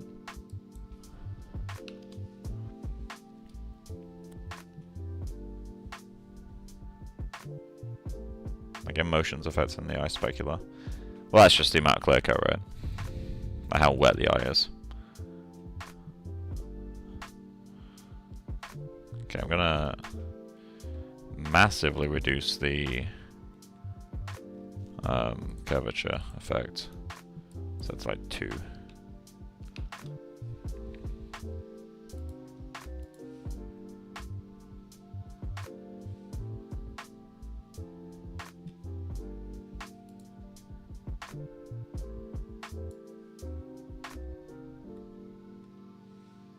we go. Ooh. Is that actually how bright that is? Oh, it is. Ooh. I'm gonna lower this guy as well, and let's go to 3.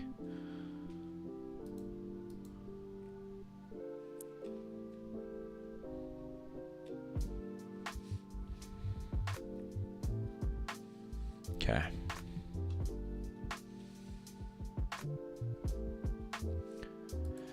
So then finally we'll do the same for the shirt. Let's duplicate this. This one will be shirt mat.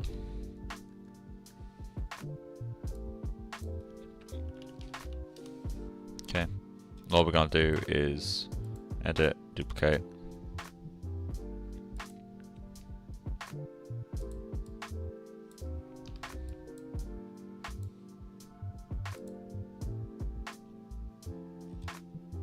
Oh fuck! Jesus Christ, why?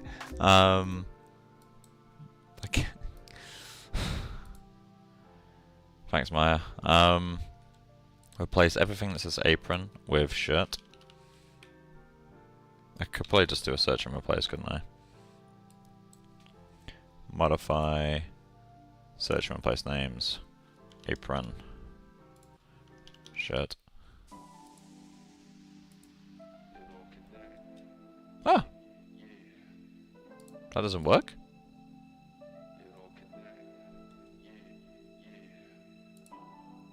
Okay. Wonder why, does it just not work with the hypershade?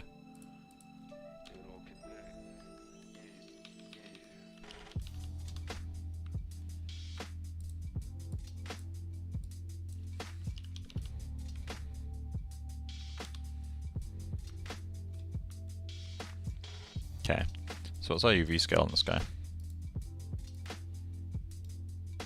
It's going to be considerably larger. Ooh.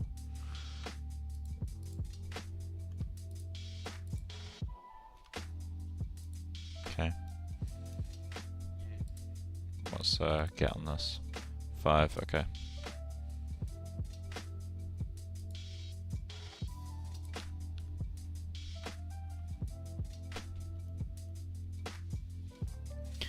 So, grab this guy.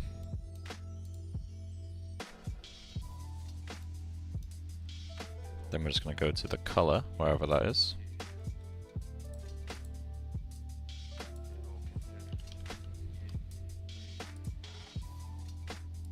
Set you to nearly pure white.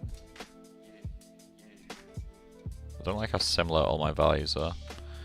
And for these ones, I'm just going to lower the tiling. Let's go to like 8 by 8. I need to set that the same in all of them.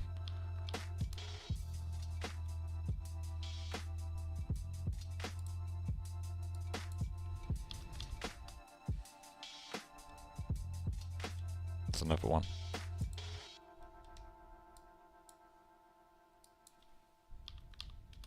Okay, there we go.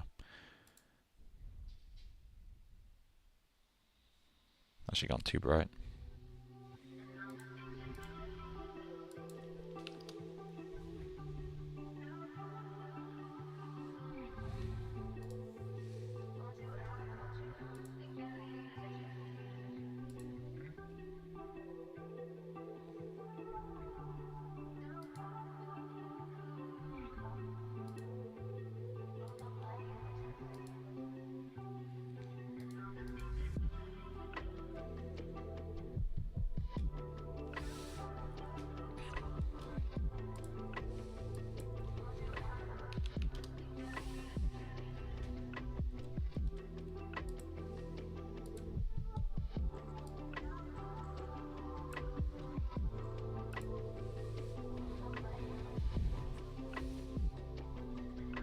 Memory usage barely budged.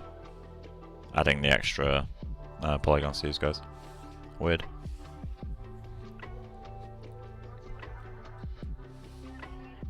Yeah, so we'll need to do a wrinkle map of some description. I mean, what I could do is just abuse the fuck out of the substance setup and just crank the wrinkle map and just use that as its own thing.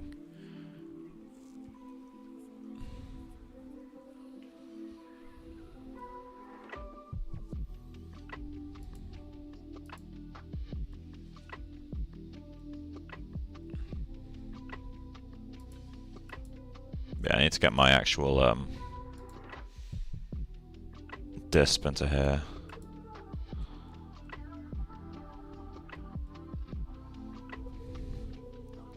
Need to get more memory folds and stuff as well. Still though, we have some fabrics. And when I go into my actual render cam, you see none of it. You see the top of the shirt. We do have a render cam B, which will include more.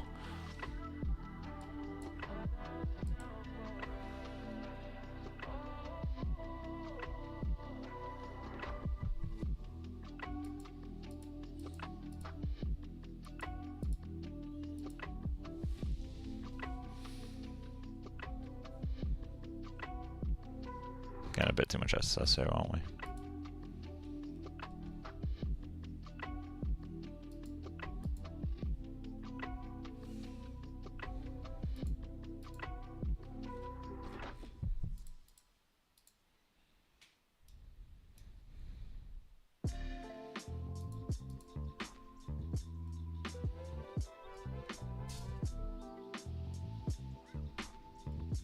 We need to lower the sheen on the shirt as well, and increase the spec as well actually. In fact, let's go into specular.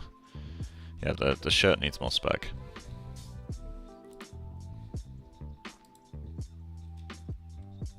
So let's go to shirt matte, specular.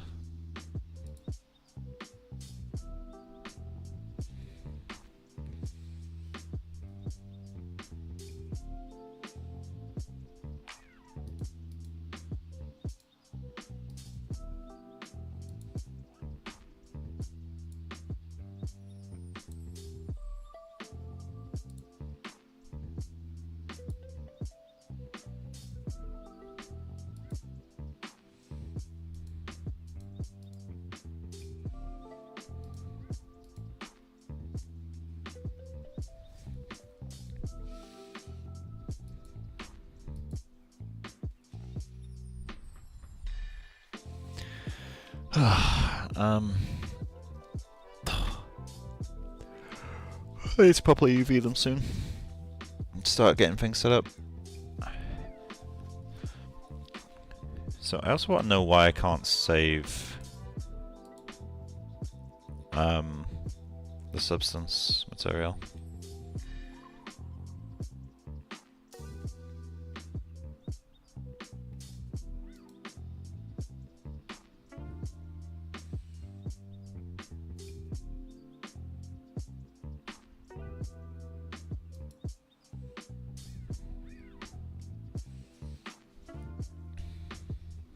Lock that. Okay, so next thing, let's take this one thing at a time. I'm not doing the face asymmetry today. I'm gonna do that next week. We could probably look at getting the clothing UV'd, like actually laid out properly, so that we can do some basic textures. Just wondering if I want to do a UDIM per item of clothing. I think I do. The headscarf though is really awkward.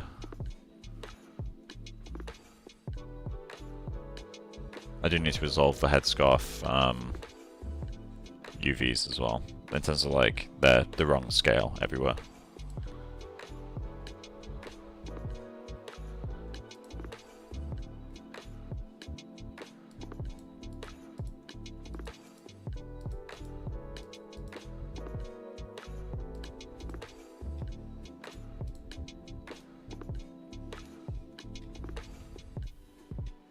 Yeah, nice glow in there.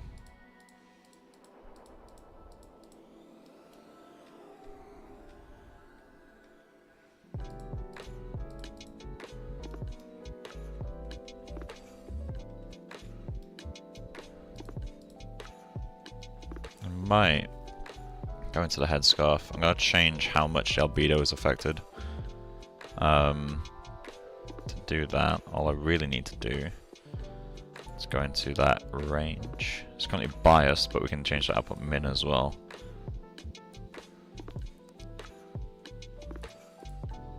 So, still a snapshot of that.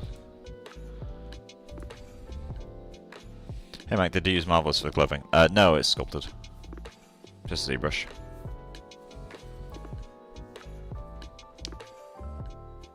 There was a step of simulation where I took it into Maya and cloth, but that's just to make it sit right. And it was only really used for the shirt.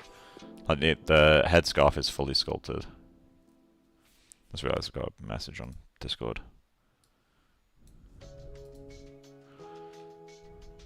Where though?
Feels better. Nah.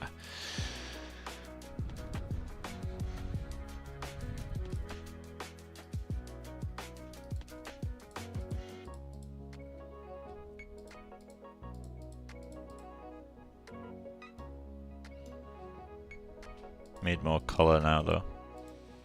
It's too bright.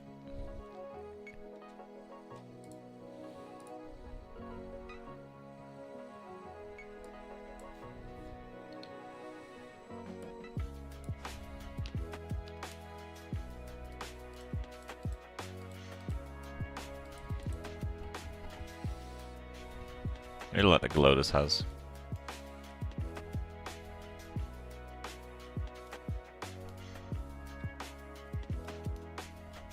If I were to get tricky, I could probably mimic this glow with the shader. If you're wondering how you do that, basically just duplicate the surface, displace it so that it just slightly inflates everywhere, and then give it like a volume material. And that would give you like a kind of halo glow effect. Ideally, though, rather than glow, do transparency and like a Fresnel, and that would give you a nicer glow effect.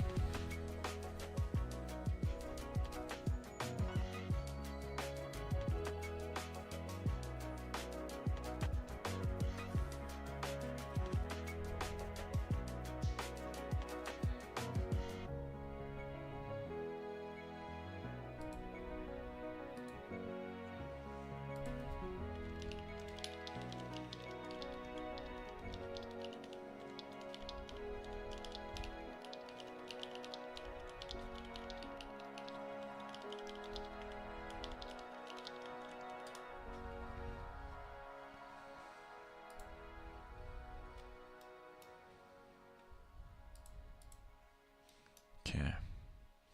This feels too thick. I think the issue I've got right now is my model feels like a thicker fabric, and it's not through the actual thickness, it's like the roundness of the folds. Some of that will be fixed by displacement, like sharpening up the lines, but not much of it.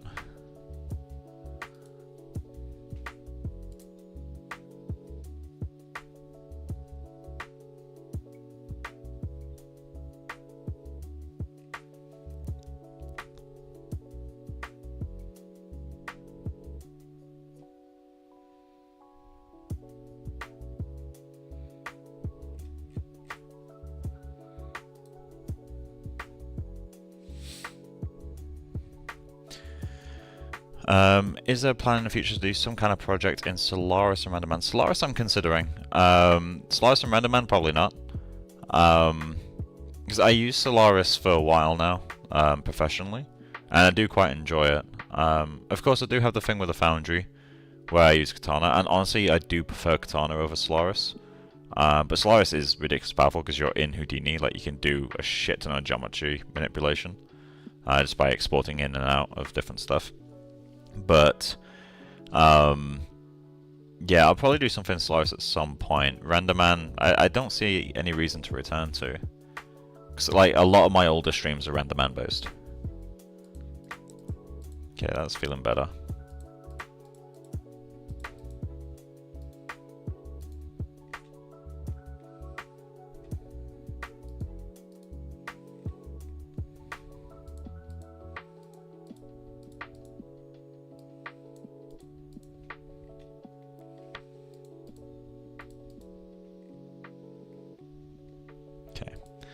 So, do we start making new fabrics for the apron? I feel like we do. I want to do a much rougher fabric for the apron, though. I just wondering, how the fuck do I save this?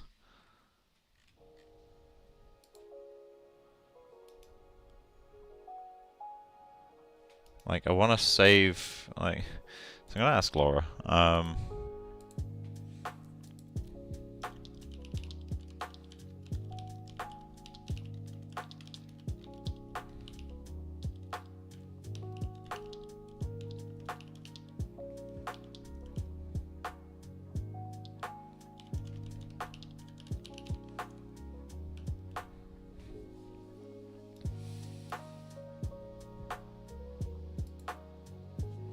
Options.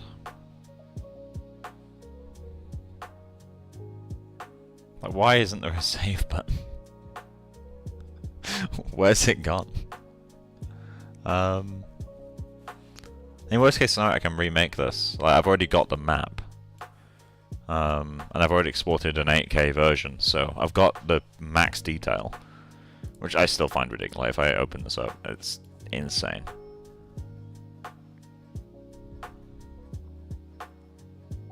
Like, look at that bullshit. It's fucking ridiculous. Like, Laura really edited this off with us.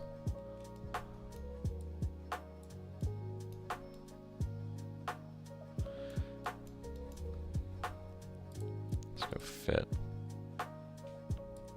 But yeah, I'm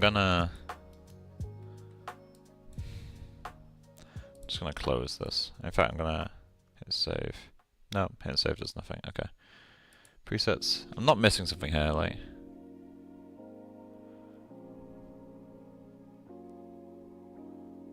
Yeah, I'm not. Alright, cool. Well, I guess we're just gonna do the apron and remake this if we have to. Burlap. So burlap's gonna be the starting point for what do we call it? Our apron. That's quite a nice material, actually.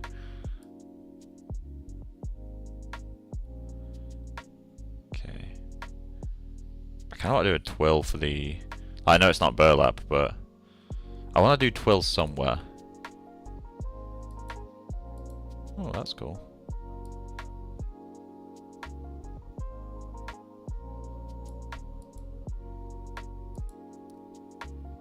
Don't know how to use it, but it's cool.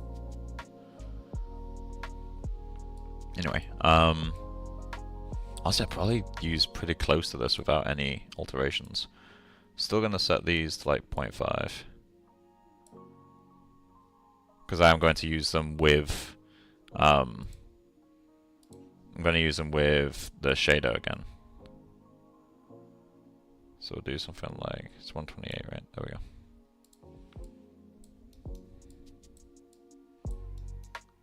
Yeah, I mean, burlap already looks good for density. Well, I might just close the gaps a little bit and export that. We'll go into thread width.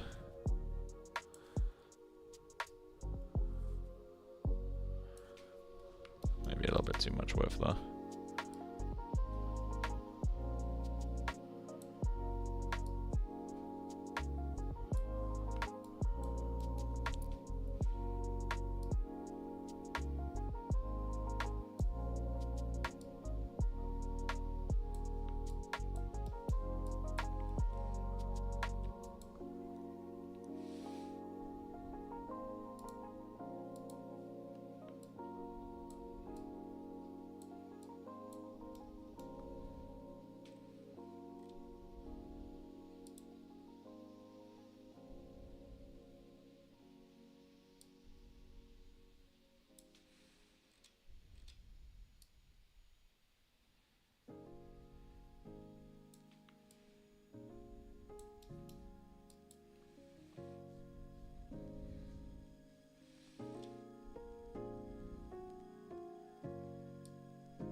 I need to normalize it. There we go.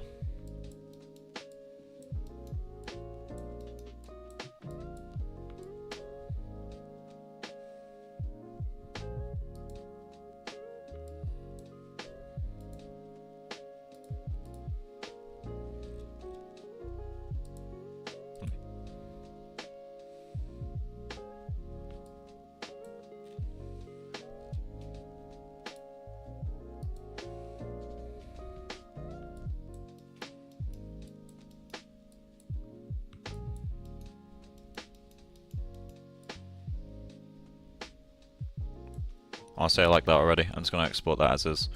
So this one is a burlap, right? So export as bitmap. Burlap 12.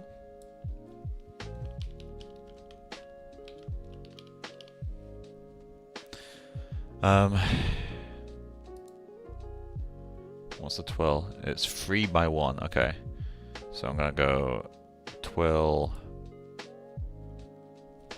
3 by 1.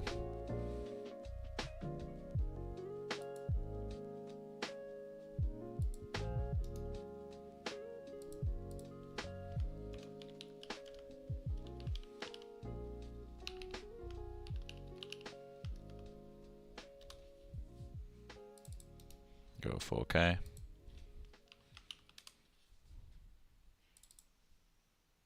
Select folder. I'm going to export basically everything again. Burlap, twirl, 3 1.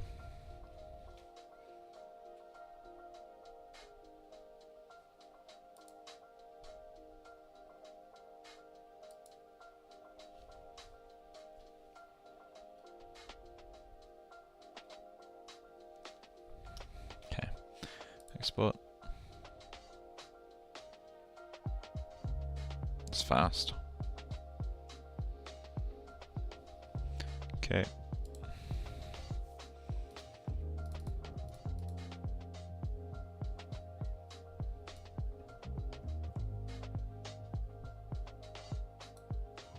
Cool.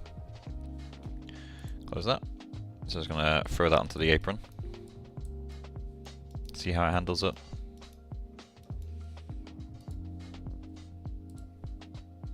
Buzz keeps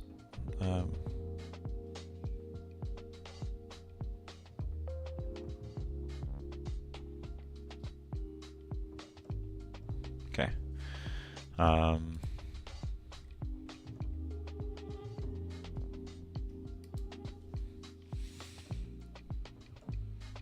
Okay.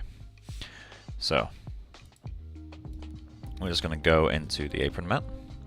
Going to replace everything. So this one needs to be ambient occlusion. So we're just going to go up to burlap 4K, ambient occlusion. Okay. This one is the albedo.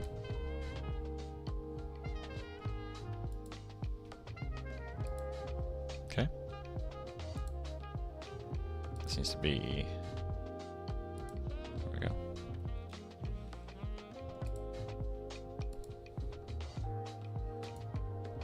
Alright, no, that's already in the right place.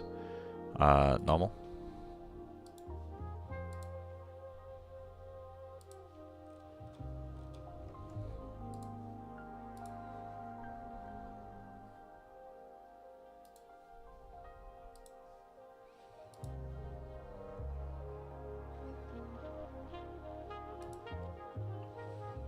Okay, we're gonna enable ignore color space rules, so it doesn't keep resetting. Albedo. Gonna check the shirt and stuff as well. The albedo should be sRGB. AO, generic data, good. Height.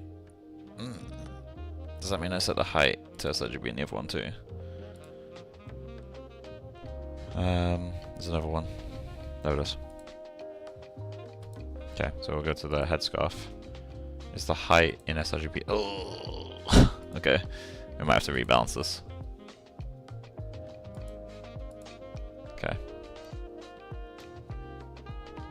Although it might be exported to sRGB. That's a good point, actually. Are all the maps pre-converted to sRGB? Does it say on the exporter?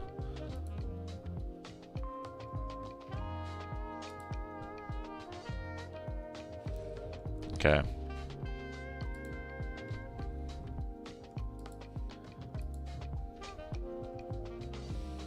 Let's just see what it does, shall we? If it breaks, it breaks. It's not like I don't know how to fix it.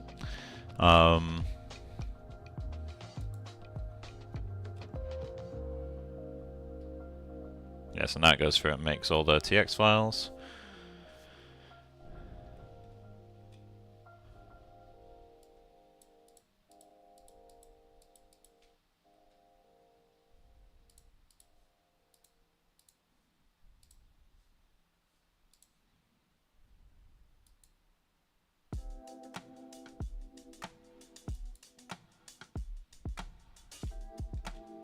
Okay, albedo. I'm gonna need to switch to a different camera perspective. I'm also just going to make things easier for myself by hiding the body. While I'm at it, let's hide the hair.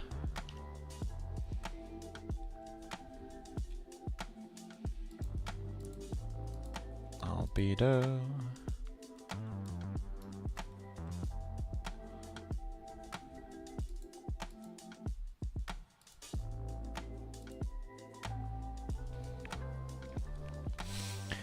So the streaks are going across. I might invert the direction of these. So let's go to the apron mat. Swap UV. Swap UV. Swap UV. I need to do it the same for all of them. Swap UV. Otherwise they won't line up. That's a problem.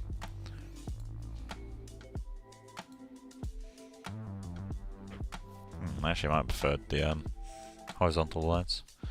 Let's let that clean up for a moment.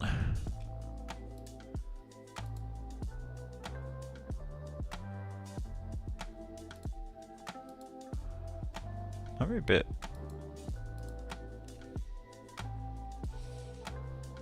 bit too tight. I'll let it clean up for a little bit.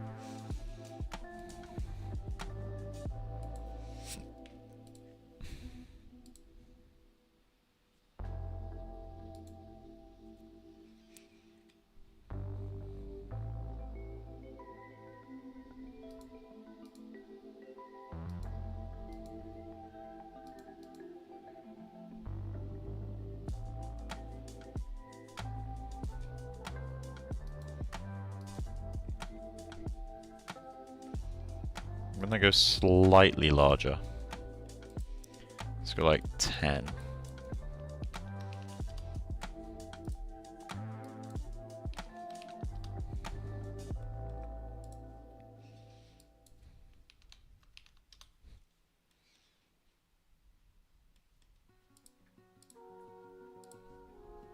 I have to rename the nodes in a moment. Save that. View, store snapshot.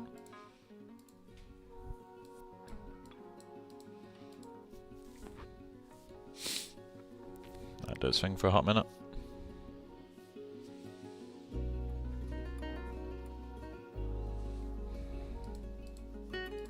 That feels better.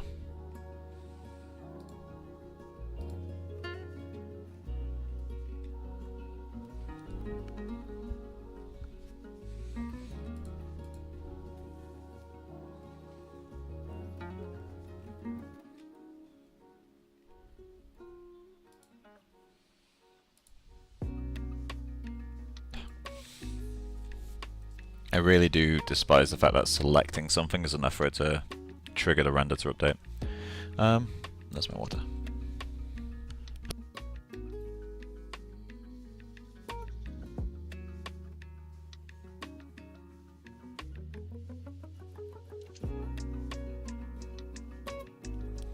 Stay hydrated, kids.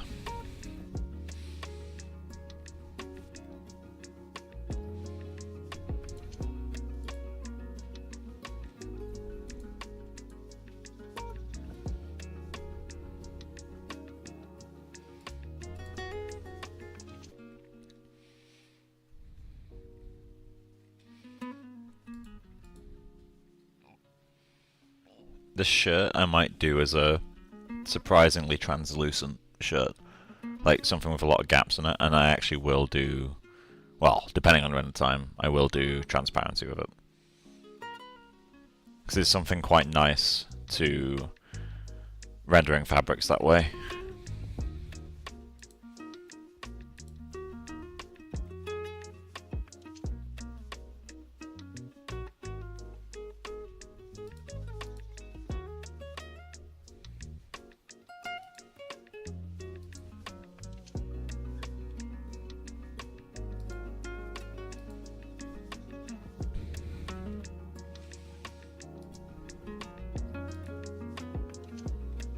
It's working quite nicely. Need to get the button looking nice.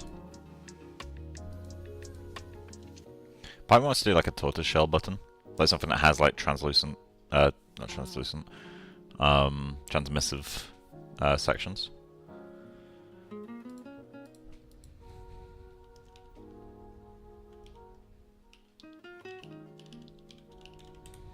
See if I can find like a good image of what I mean. Tortoiseshell buttons.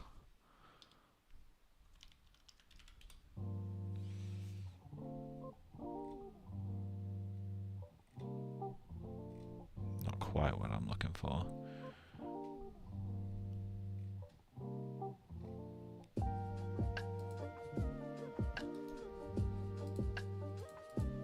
Yeah, something like this, but like cream colored. I really like the way it's got this transparency that kind of weaves in and out of being there. And the spec is gorgeous on these as well.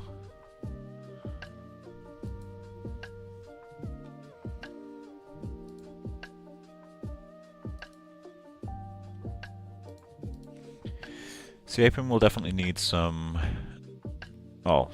lot of work in terms of surfacing. But I think this is a solid base.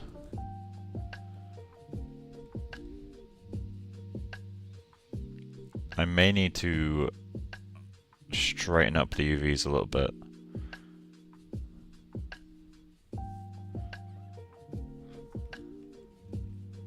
That looks so good. Yeah, and the fabric generator really carries a lot. Like the Rombo materials as well, like the subsurface on these is like really nice. I've kind of fallen in love with the subsurface. Like it just feels so milky. Like I don't know even how to describe it. Milky is probably the best word I've got, but like look at that.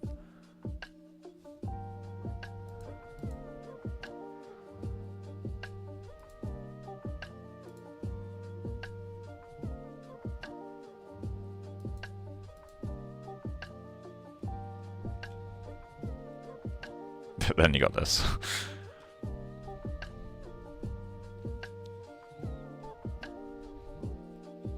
Yeah, once I start actually texturing this is when like it will go through the roof, like the actual quality of it.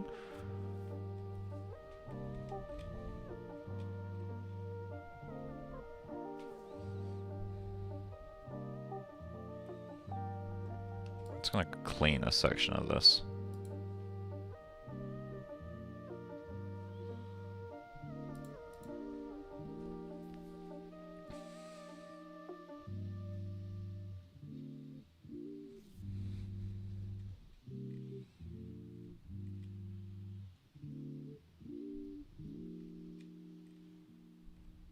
So actually maybe a bit large. Oh, maybe. Yeah, it looks pretty large.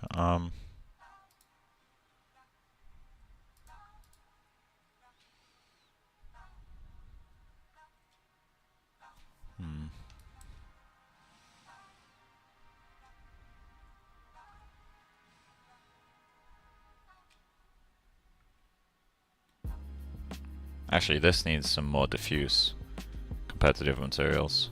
It's a thicker, thicker surface. Let's go 3.5.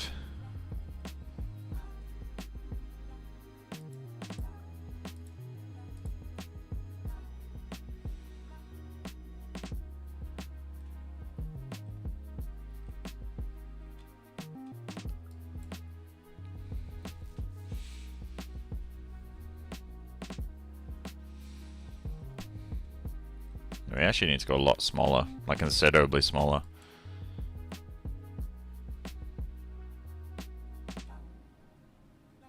Oh, God, it looks so good. Okay, yeah, let's view store snapshot. Apron material. So let's, I'd say half. So we could take that to 20, which means the color variations can be a bit intense. So I may need to reduce that.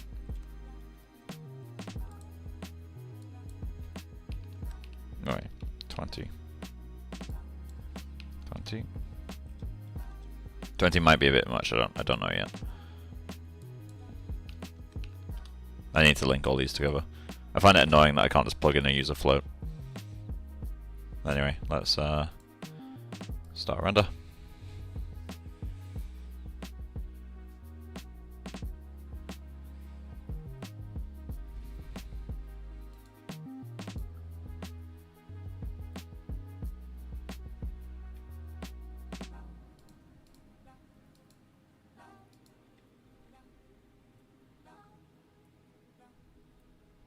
Yes, too much color variation.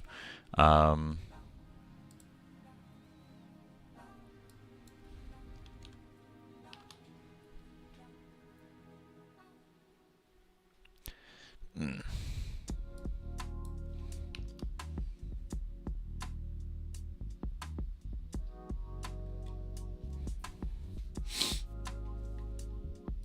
is it? It's almost 12.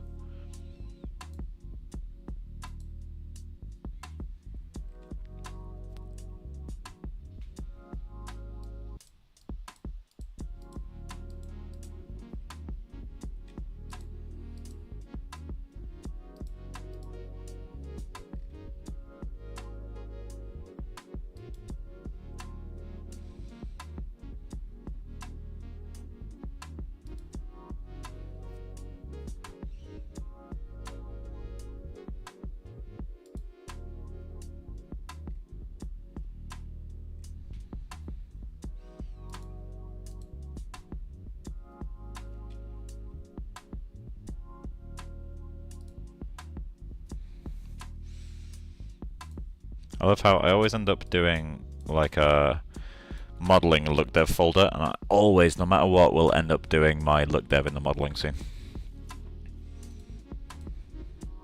It just happens every time.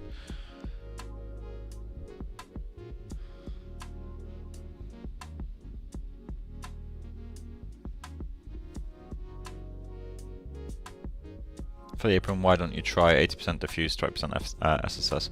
I'm still trying to figure out the amount of bump and stuff first, then I'll figure out the SSS. Although I find with clothing, like having a lot of SSS tends to give a very nice effect. But it's one of those things, right, where like what is strictly realistic is not strictly beautiful. And I think when you're a CG artist, and this is a big problem with the industry as well, is the frequency with which you do stuff because it's correct rather than because it looks good is way too high.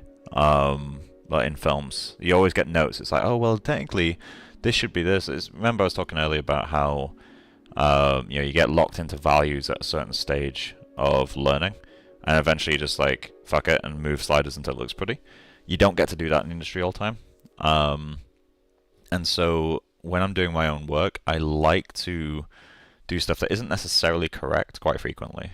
So it just gives you better results, usually. Pretty results, I should say.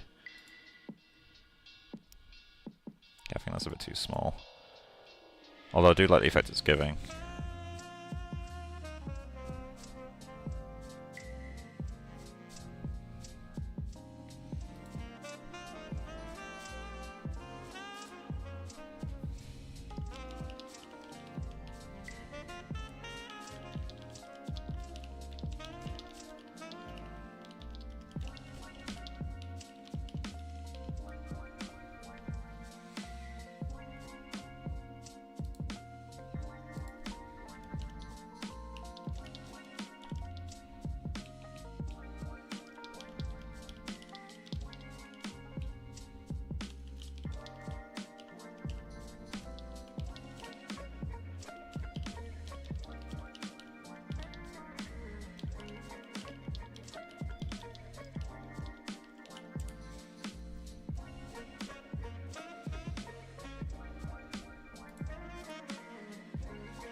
Love how the display is catching the light on the apron. Disp. Oh yeah. That's the thing. Like disp does so fucking much. Like it's so important. I mean, disp in general does a huge amount for look dev.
Okay.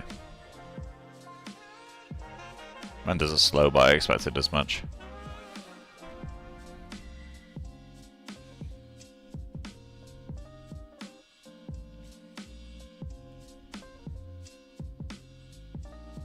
I feel like I need a bit more sheen on the shirt.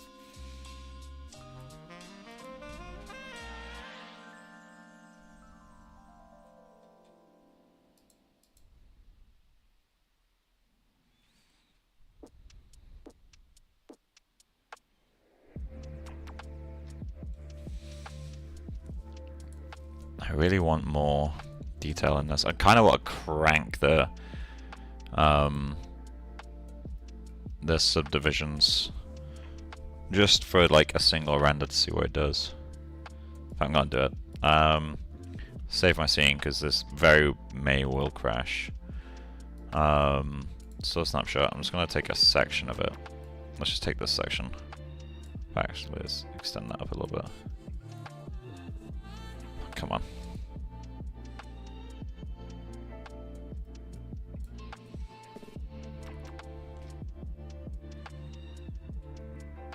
Let's see. Okay. Let's set this to 5. cripple my CPU. I'm gonna watch my if the stream suddenly drops out, you know what's happened. I'm gonna watch my memory usage. Currently at 35 gigabytes, 36, 37, 38, 37. Okay, 38, 39. Oh, I did it on the wrong geometry. 38 again. Let's set you back to 42, 38. Okay, set that back to 3. See that way to do it too. 5. How to instantly like fuck up your machine if you don't have a lot of RAM.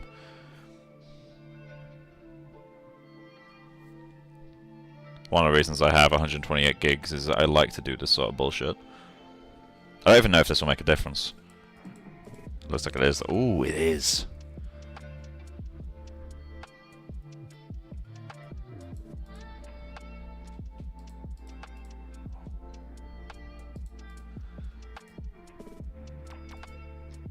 Oh, there we go. What's my RAM usage? Oh, it's gone down. What? I find texturing and shading cloth to be extremely difficult to get right. So, the main thing that people get wrong with cloth, in my opinion, and I'm by no means a master of it, the thing that people get wrong is they either overdo their sheen or don't have it informed by their other map. So I haven't done that yet either, but like something that helps a lot is to have your sheen informed by your displacement a little bit. So areas where it's displaced higher, I tend to have a touch more sheen. The general logic behind that, which is a bullshit logic but it looks pretty, is areas where the fabric is raised, like bumped, you're going to have looser fibers, so you're going to have more sheen as a result. I don't know if that logic actually tracks, but it's the way I think of it. Next thing is underusing disp. Disp is a huge element. And then the main thing is subsurface. People do not do enough subsurface. And that is a killer.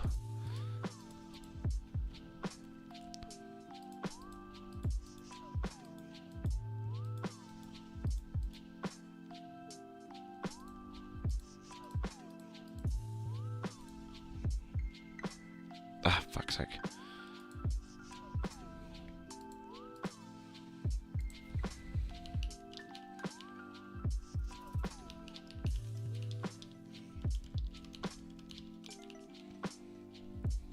If you don't mind, can you share your system config? So I currently use a Ryzen 7950X. Something's happened here. So a Ryzen 7950X for the CPU. I have 128 gigabytes of RAM, DDR5 RAM, and I have an RTX 4090. It's a powerful boy. Also 6 terabytes of M.2 storage, which is one Samsung 980 Evo.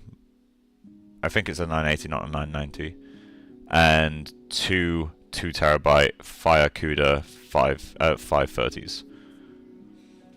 This machine cost me like $9,000 Canadian dollars, Monopoly money. Back in the summer, it was not cheap. Why did this change so much?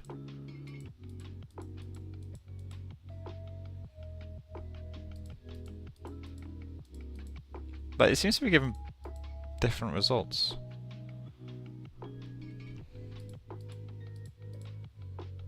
I don't think I ever put SSS on cloth. Yeah, I mean, SSS should basically appear everywhere that's not metal. So, what's going to be the way to describe this?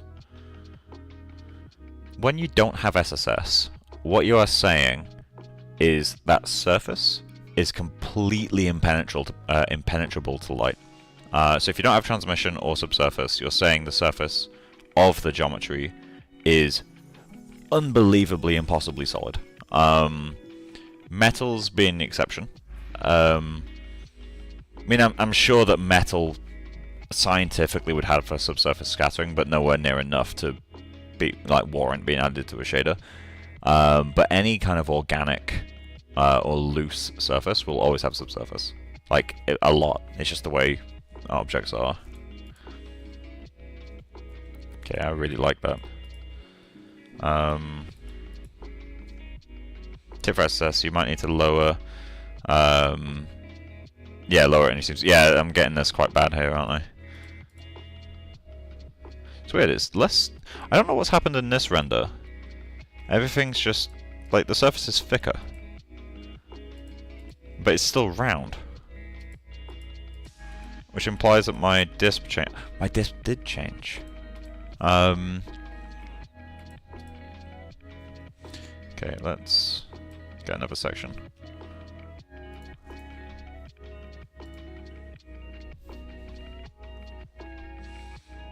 Yeah, I'm going to need to turn down the height, but look how different that is.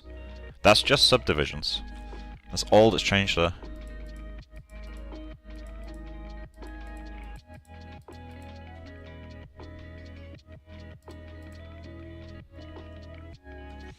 There are definitely more bumps and stuff. And these are too sharp. Like, they're way too sharp.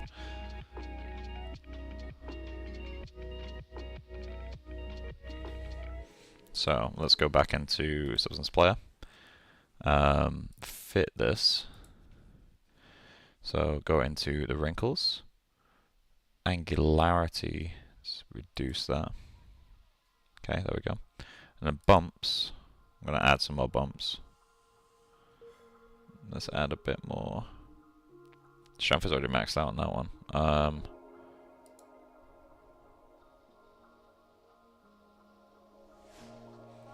I'm going to add more knots as well. I really like what the knots do.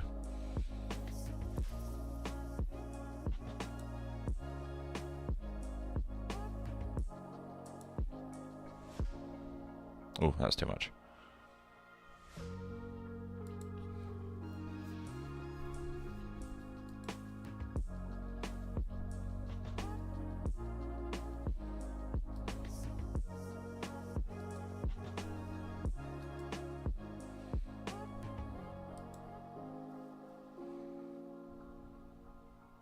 That'll do. We have to kill our render here. God, it's pretty. In a cloth shader, would you plug the albedo map into SSS and then radius to a similar color? Yeah, I mean, that's what I've done here, right? So I've got, I mean, my radius I've just set to a color. But in theory, you would use your fabric's color. It depends, like, in this case, I can get away with a flat radius. Just because, or a flat color for radius. Just because I've not got a color map, really. I've got, like, per fiber variation. Which would still affect the radius, but not so much. But if I had, like, you know, blue sections of cloth and all sorts of stuff, I wouldn't want this color. In theory, you might want a slightly blurred version of your texture for the radius. I'm not sure how colors get mixed when sampled. But personally, I'd blur the color very, very slightly. Anyway, let's get these exported. Export as bitmap. Export.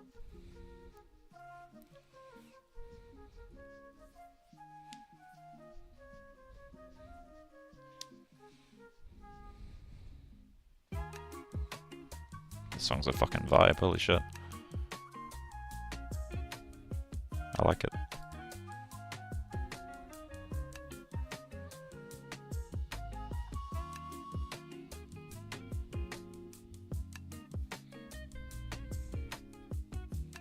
Close.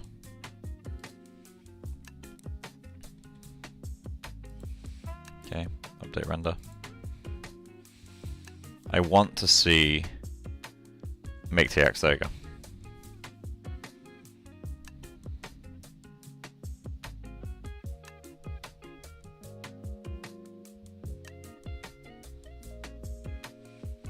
God, this song's a vibe. I like this.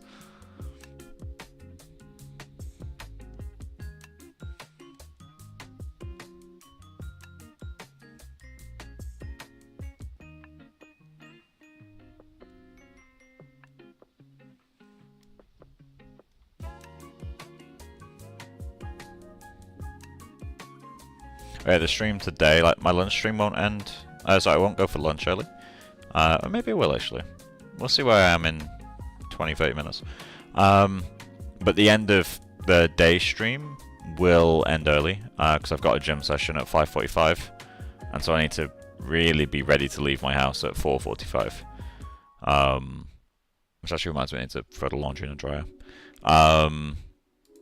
Which I'm gonna do right now. I might stream later in the evening. So again, just to repeat, from the very start of the stream. So Framestore have sent me the final contracts, basically visa stuff approved early, and so I'm starting a week earlier.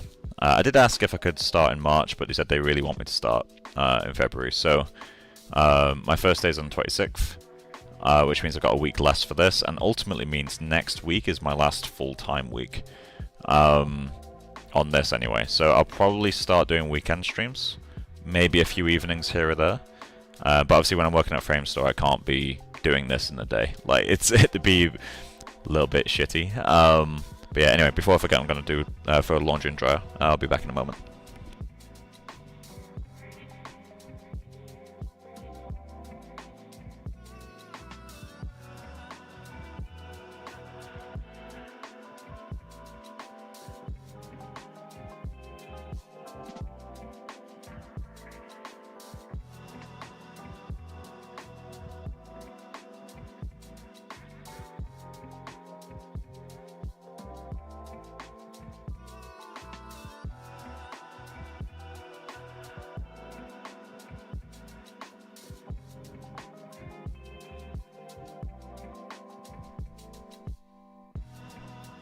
Sorted. Might got a bit too blurry on the wrinkles. Like, they're still there, but they're so subtle now. I preferred the tight-ish ones. I didn't save it. I'm gonna...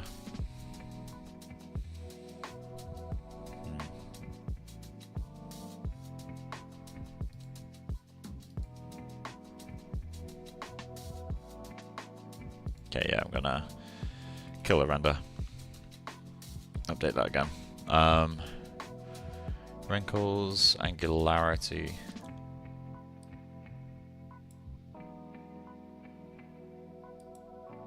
Oh, that's too high. And too low even.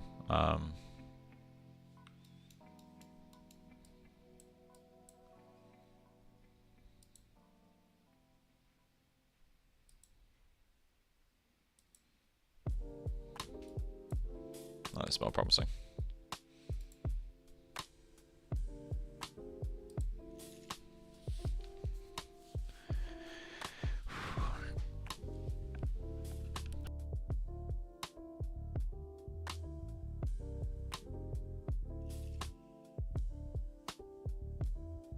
So when you're texturing cloth, do you mask in variation on top of your tileable map, or do you bake the tileable into your texture? No, I do not bake tileables into my textures. Reason being is the whole point of tileables is, if you use them correctly, you've got unlimited detail. Like, to see every single fiber on this piece of clothing on like the actual asset, like to see this level of detail, I would need like a 32K map or something even higher maybe. Or I could have one 4K map that gets tiled and then another 4K map that isn't tiled on top. That will give you a lot more control. Ultimately, that's one of the things frustrates the fuck out of me, because a lot of university lecturers don't address this. Texturing is not the final step for colors and shaders, and it bugs the fuck out of me that this is like taught that way. The whole power of look dev is that you can mix and match things to the best of their abilities. So if you have tileables and their main purpose is to be able to add a shit ton of detail without adding a shit ton of resolution, why the fuck would you break that down? It's not your fault that you asked that question. Teachers don't teach it well enough. It just bugs the fuck out of me. So yeah, keep tileables separate.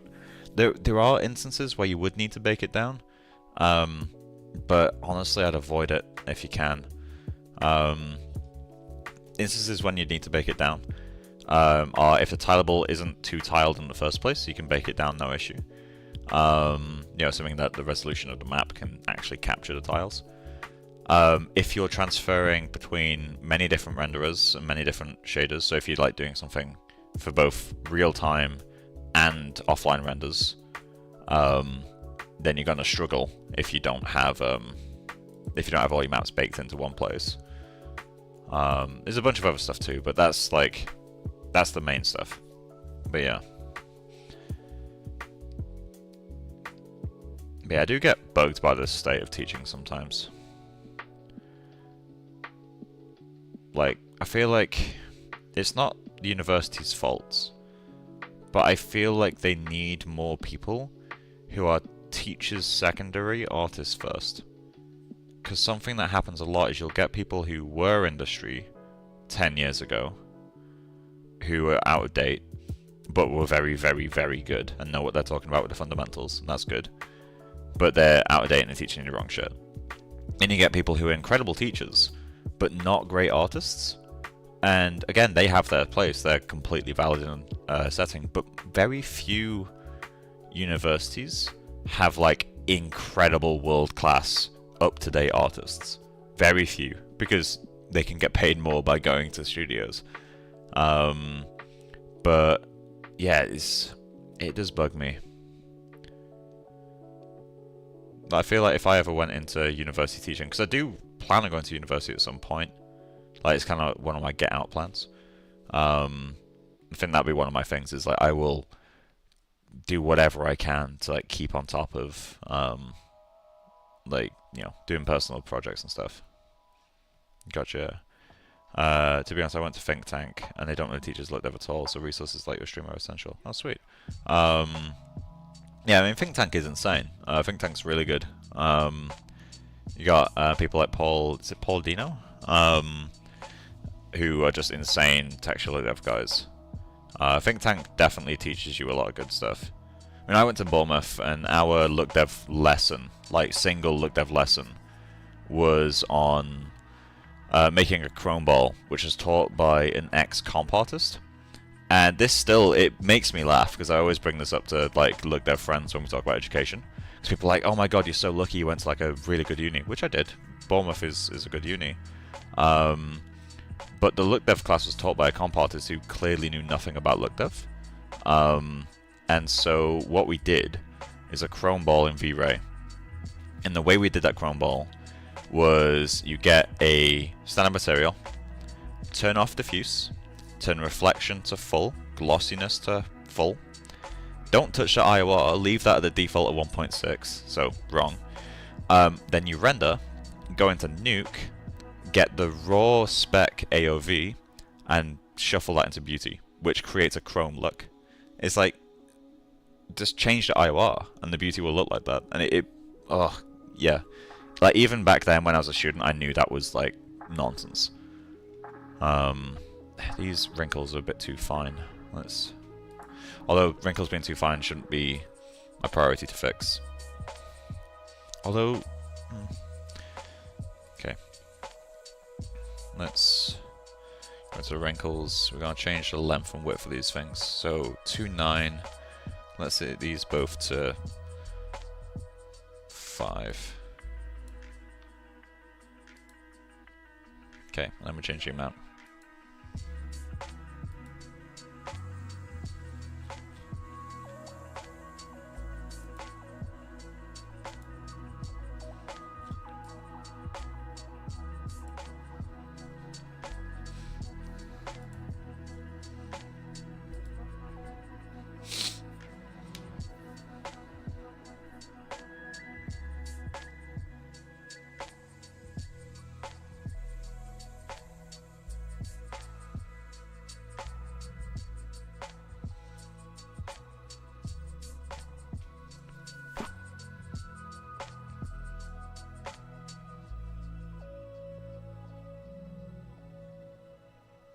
I think it's a requirement that you're currently hired as a senior or higher in the industry to teach. That's really good.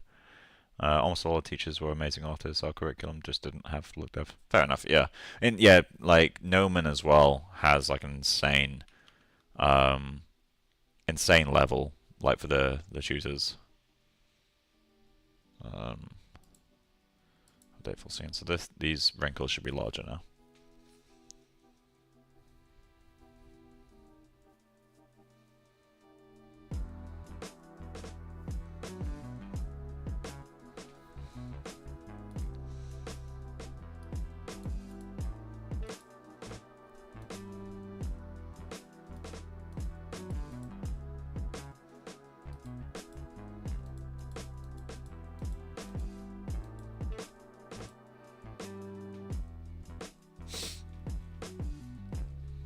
Half 12, okay.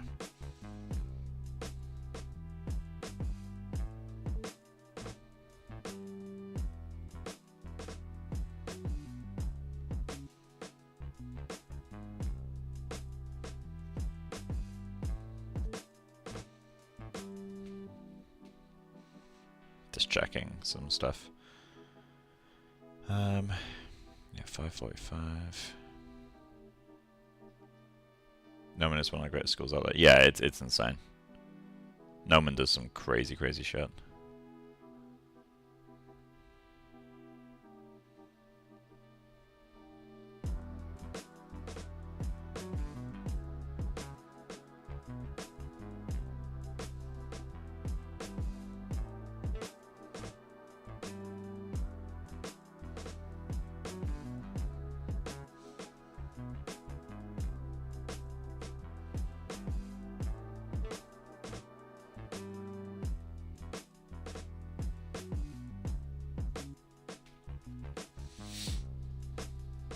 That's looking better.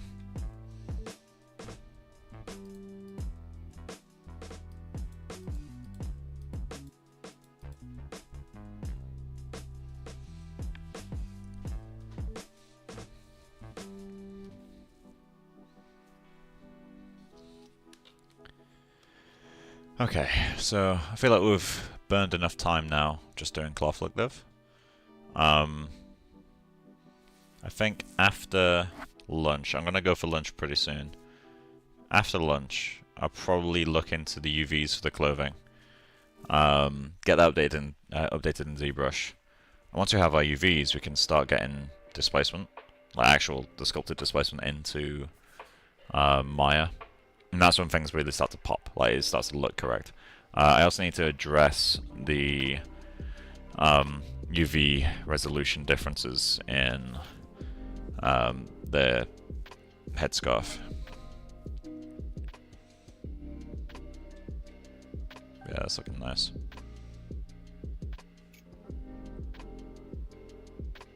The tiling's a bit uniform. Like I would like to, sorry, not tiling. The memory folds are a bit uniform. What I'd like to do is separate them into their own displacement, so I can tile them separately and drive the intensity with a mask. So like, you know, maybe here has less wrinkles than here, where it's like folded more often.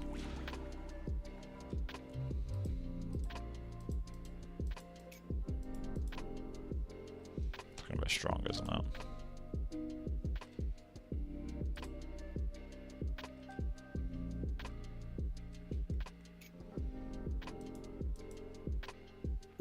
Yeah, it's looking too strong. I might lower that quickly.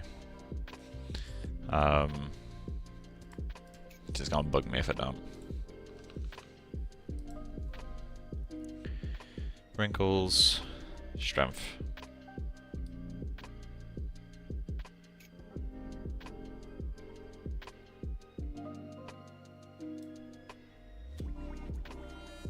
That works.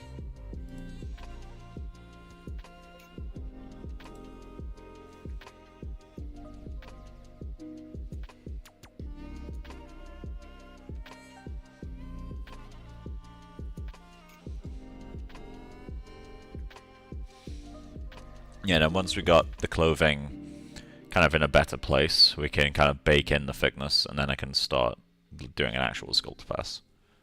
Like one where we get into the nitty-gritty like details. which is always a fun stage.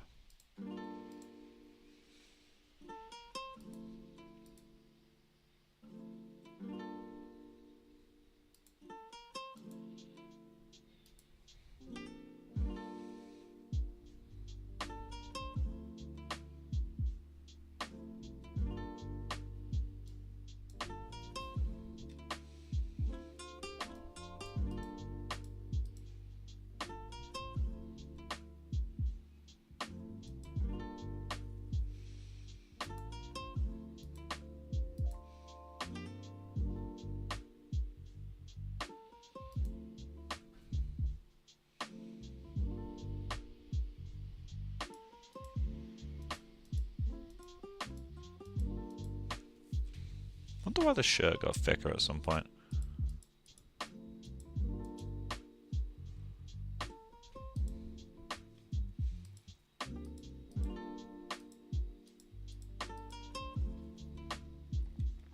This looks promising. Yeah, that feels a lot better.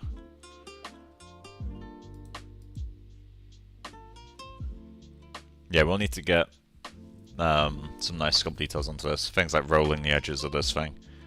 Get some kinks in there, making it feel like the fabric's kind of rolling over itself in layers. And that will do a lot for us. Also, I need to merge this section with this section, because currently that's separate if we're going to normals. It's like a separate piece of geo right now. In the thick version, anyway.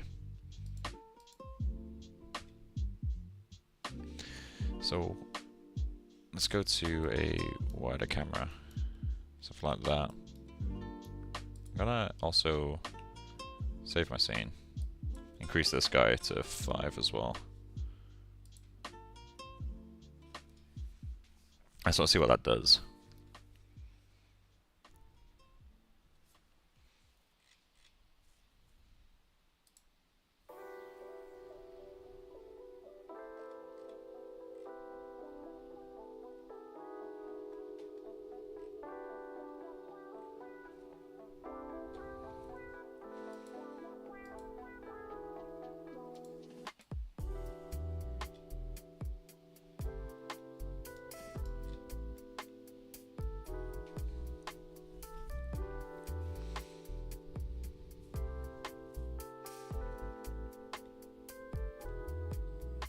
Yeah, we still need to... oh, fuck yeah. Still need to think about those knots.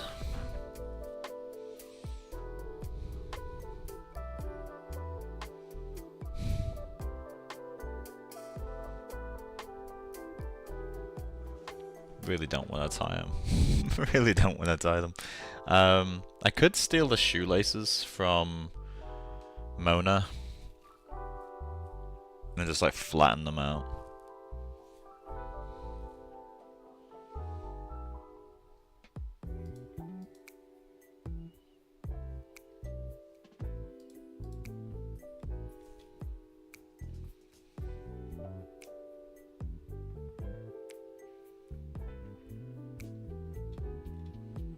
At some point I feel like it would be nice to do a render like this, but with like a mannequin pass of the body, like just, like give it a grey, plasticky kind of material.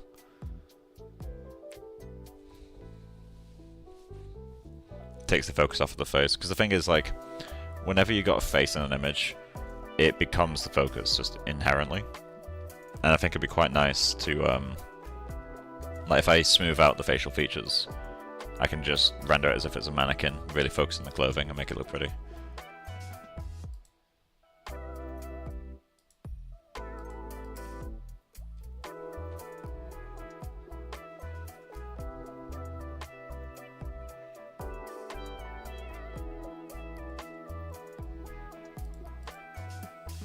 Okay, that's looking pretty though.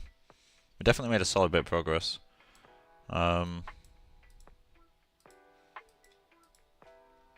Quite like how that's looking.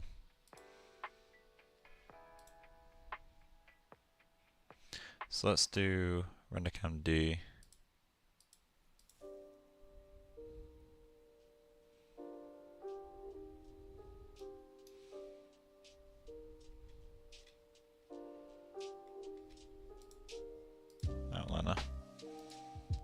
show Allison.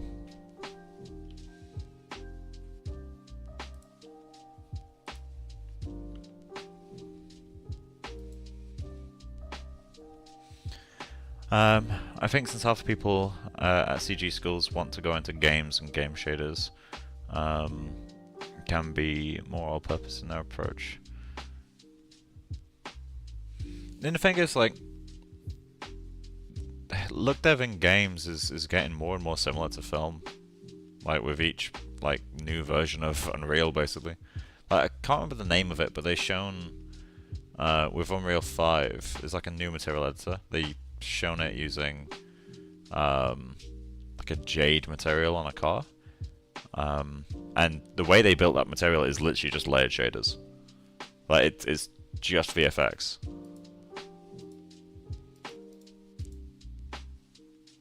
I'll let this render. This area is going to be way more detailed.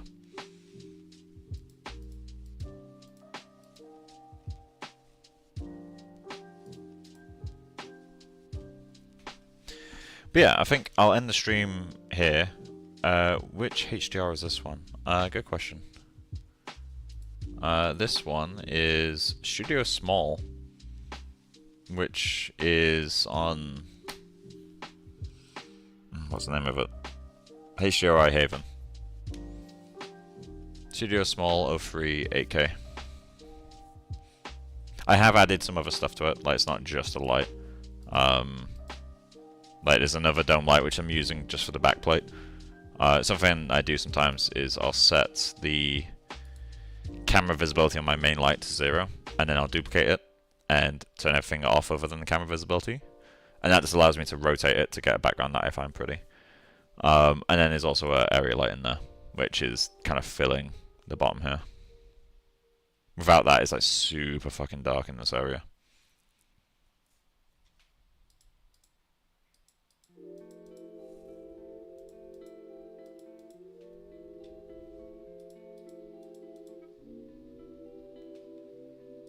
Oh, that's why it inflated. Yeah, because I set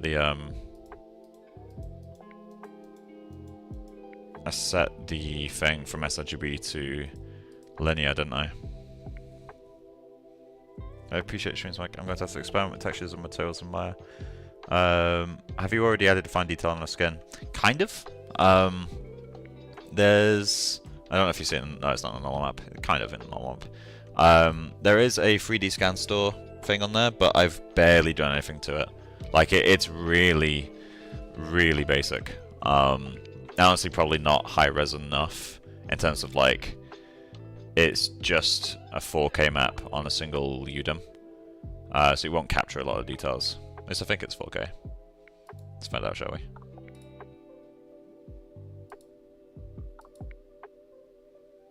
Oh, it's the Z-disp. Forward one.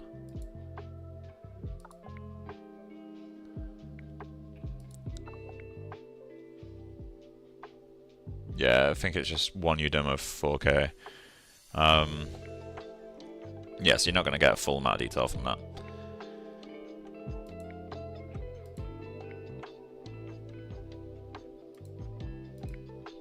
But yeah, there is stuff there.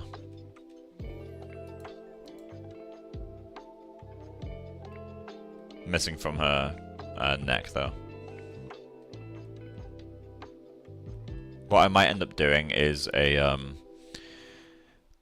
UV set specifically for high-res maps.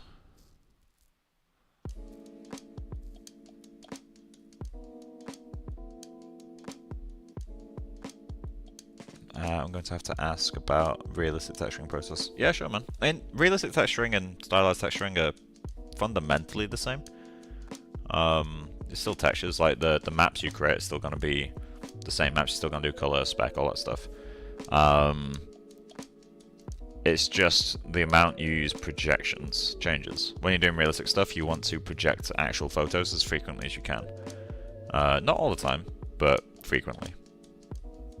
Because there's nothing more realistic than real. Like, so you just use that where you can, you know?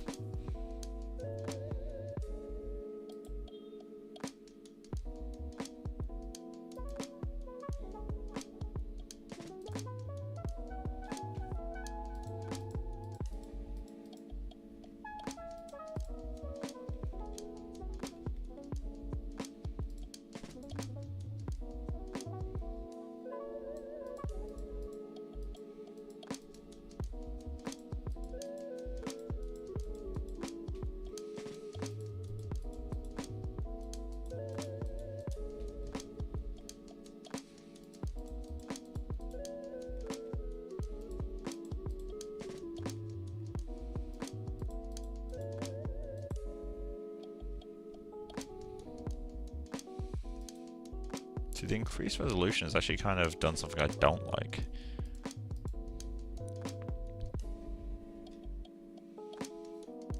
Interesting.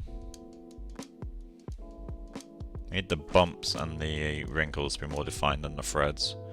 But it's all contained in one. I actually did request this from Laura, is like, if there can be a version where the height map is RGB, so the red is the threads, green is the wrinkles, and the blue is everything else, like the bumps and stuff. I feel like that would do quite a lot for look dev, like, you know, how controllable it is. The more you can split things in look dev, the more control you have. It's just the way it is. But yeah, anyway, we have stuff. I'm gonna stop fucking about because I gotta go eat. But yeah, I'll be back about 2 hours. So about 2 o'clock ish, maybe even earlier, because I'm training later, so I don't need to really do a walk for my lunch. So I might be back in an hour. We'll see. But yeah, when I get back, we'll do some clothing UVs. Start to figure those out, get them in the right places. I'm gonna investigate the knot on the apron and see if we're gonna do that in Geo like we did with the headscarf. I can probably copy elements from the headscarf actually and just use that, but we'll see. But yeah, so I'll be back on soon and we'll take it from there, see where it goes. But thank you for stopping by. And I don't know why I'm looking at chat rather than camera. But yeah, I'll be back in like an hour or two, and then we'll take it from there, see what happens. And then next week is when I'll start doing an actual proper approach at the face. Groom, I don't know when I'm going to start. I kind of want to get all the texturing and stuff done first, but we'll see. Anyway, yeah, cool. Well, see you in an hour. If you don't stop by, that's completely fine. Enjoy whatever you're doing today, and yeah, we'll continue later. Cool. Bye, guys.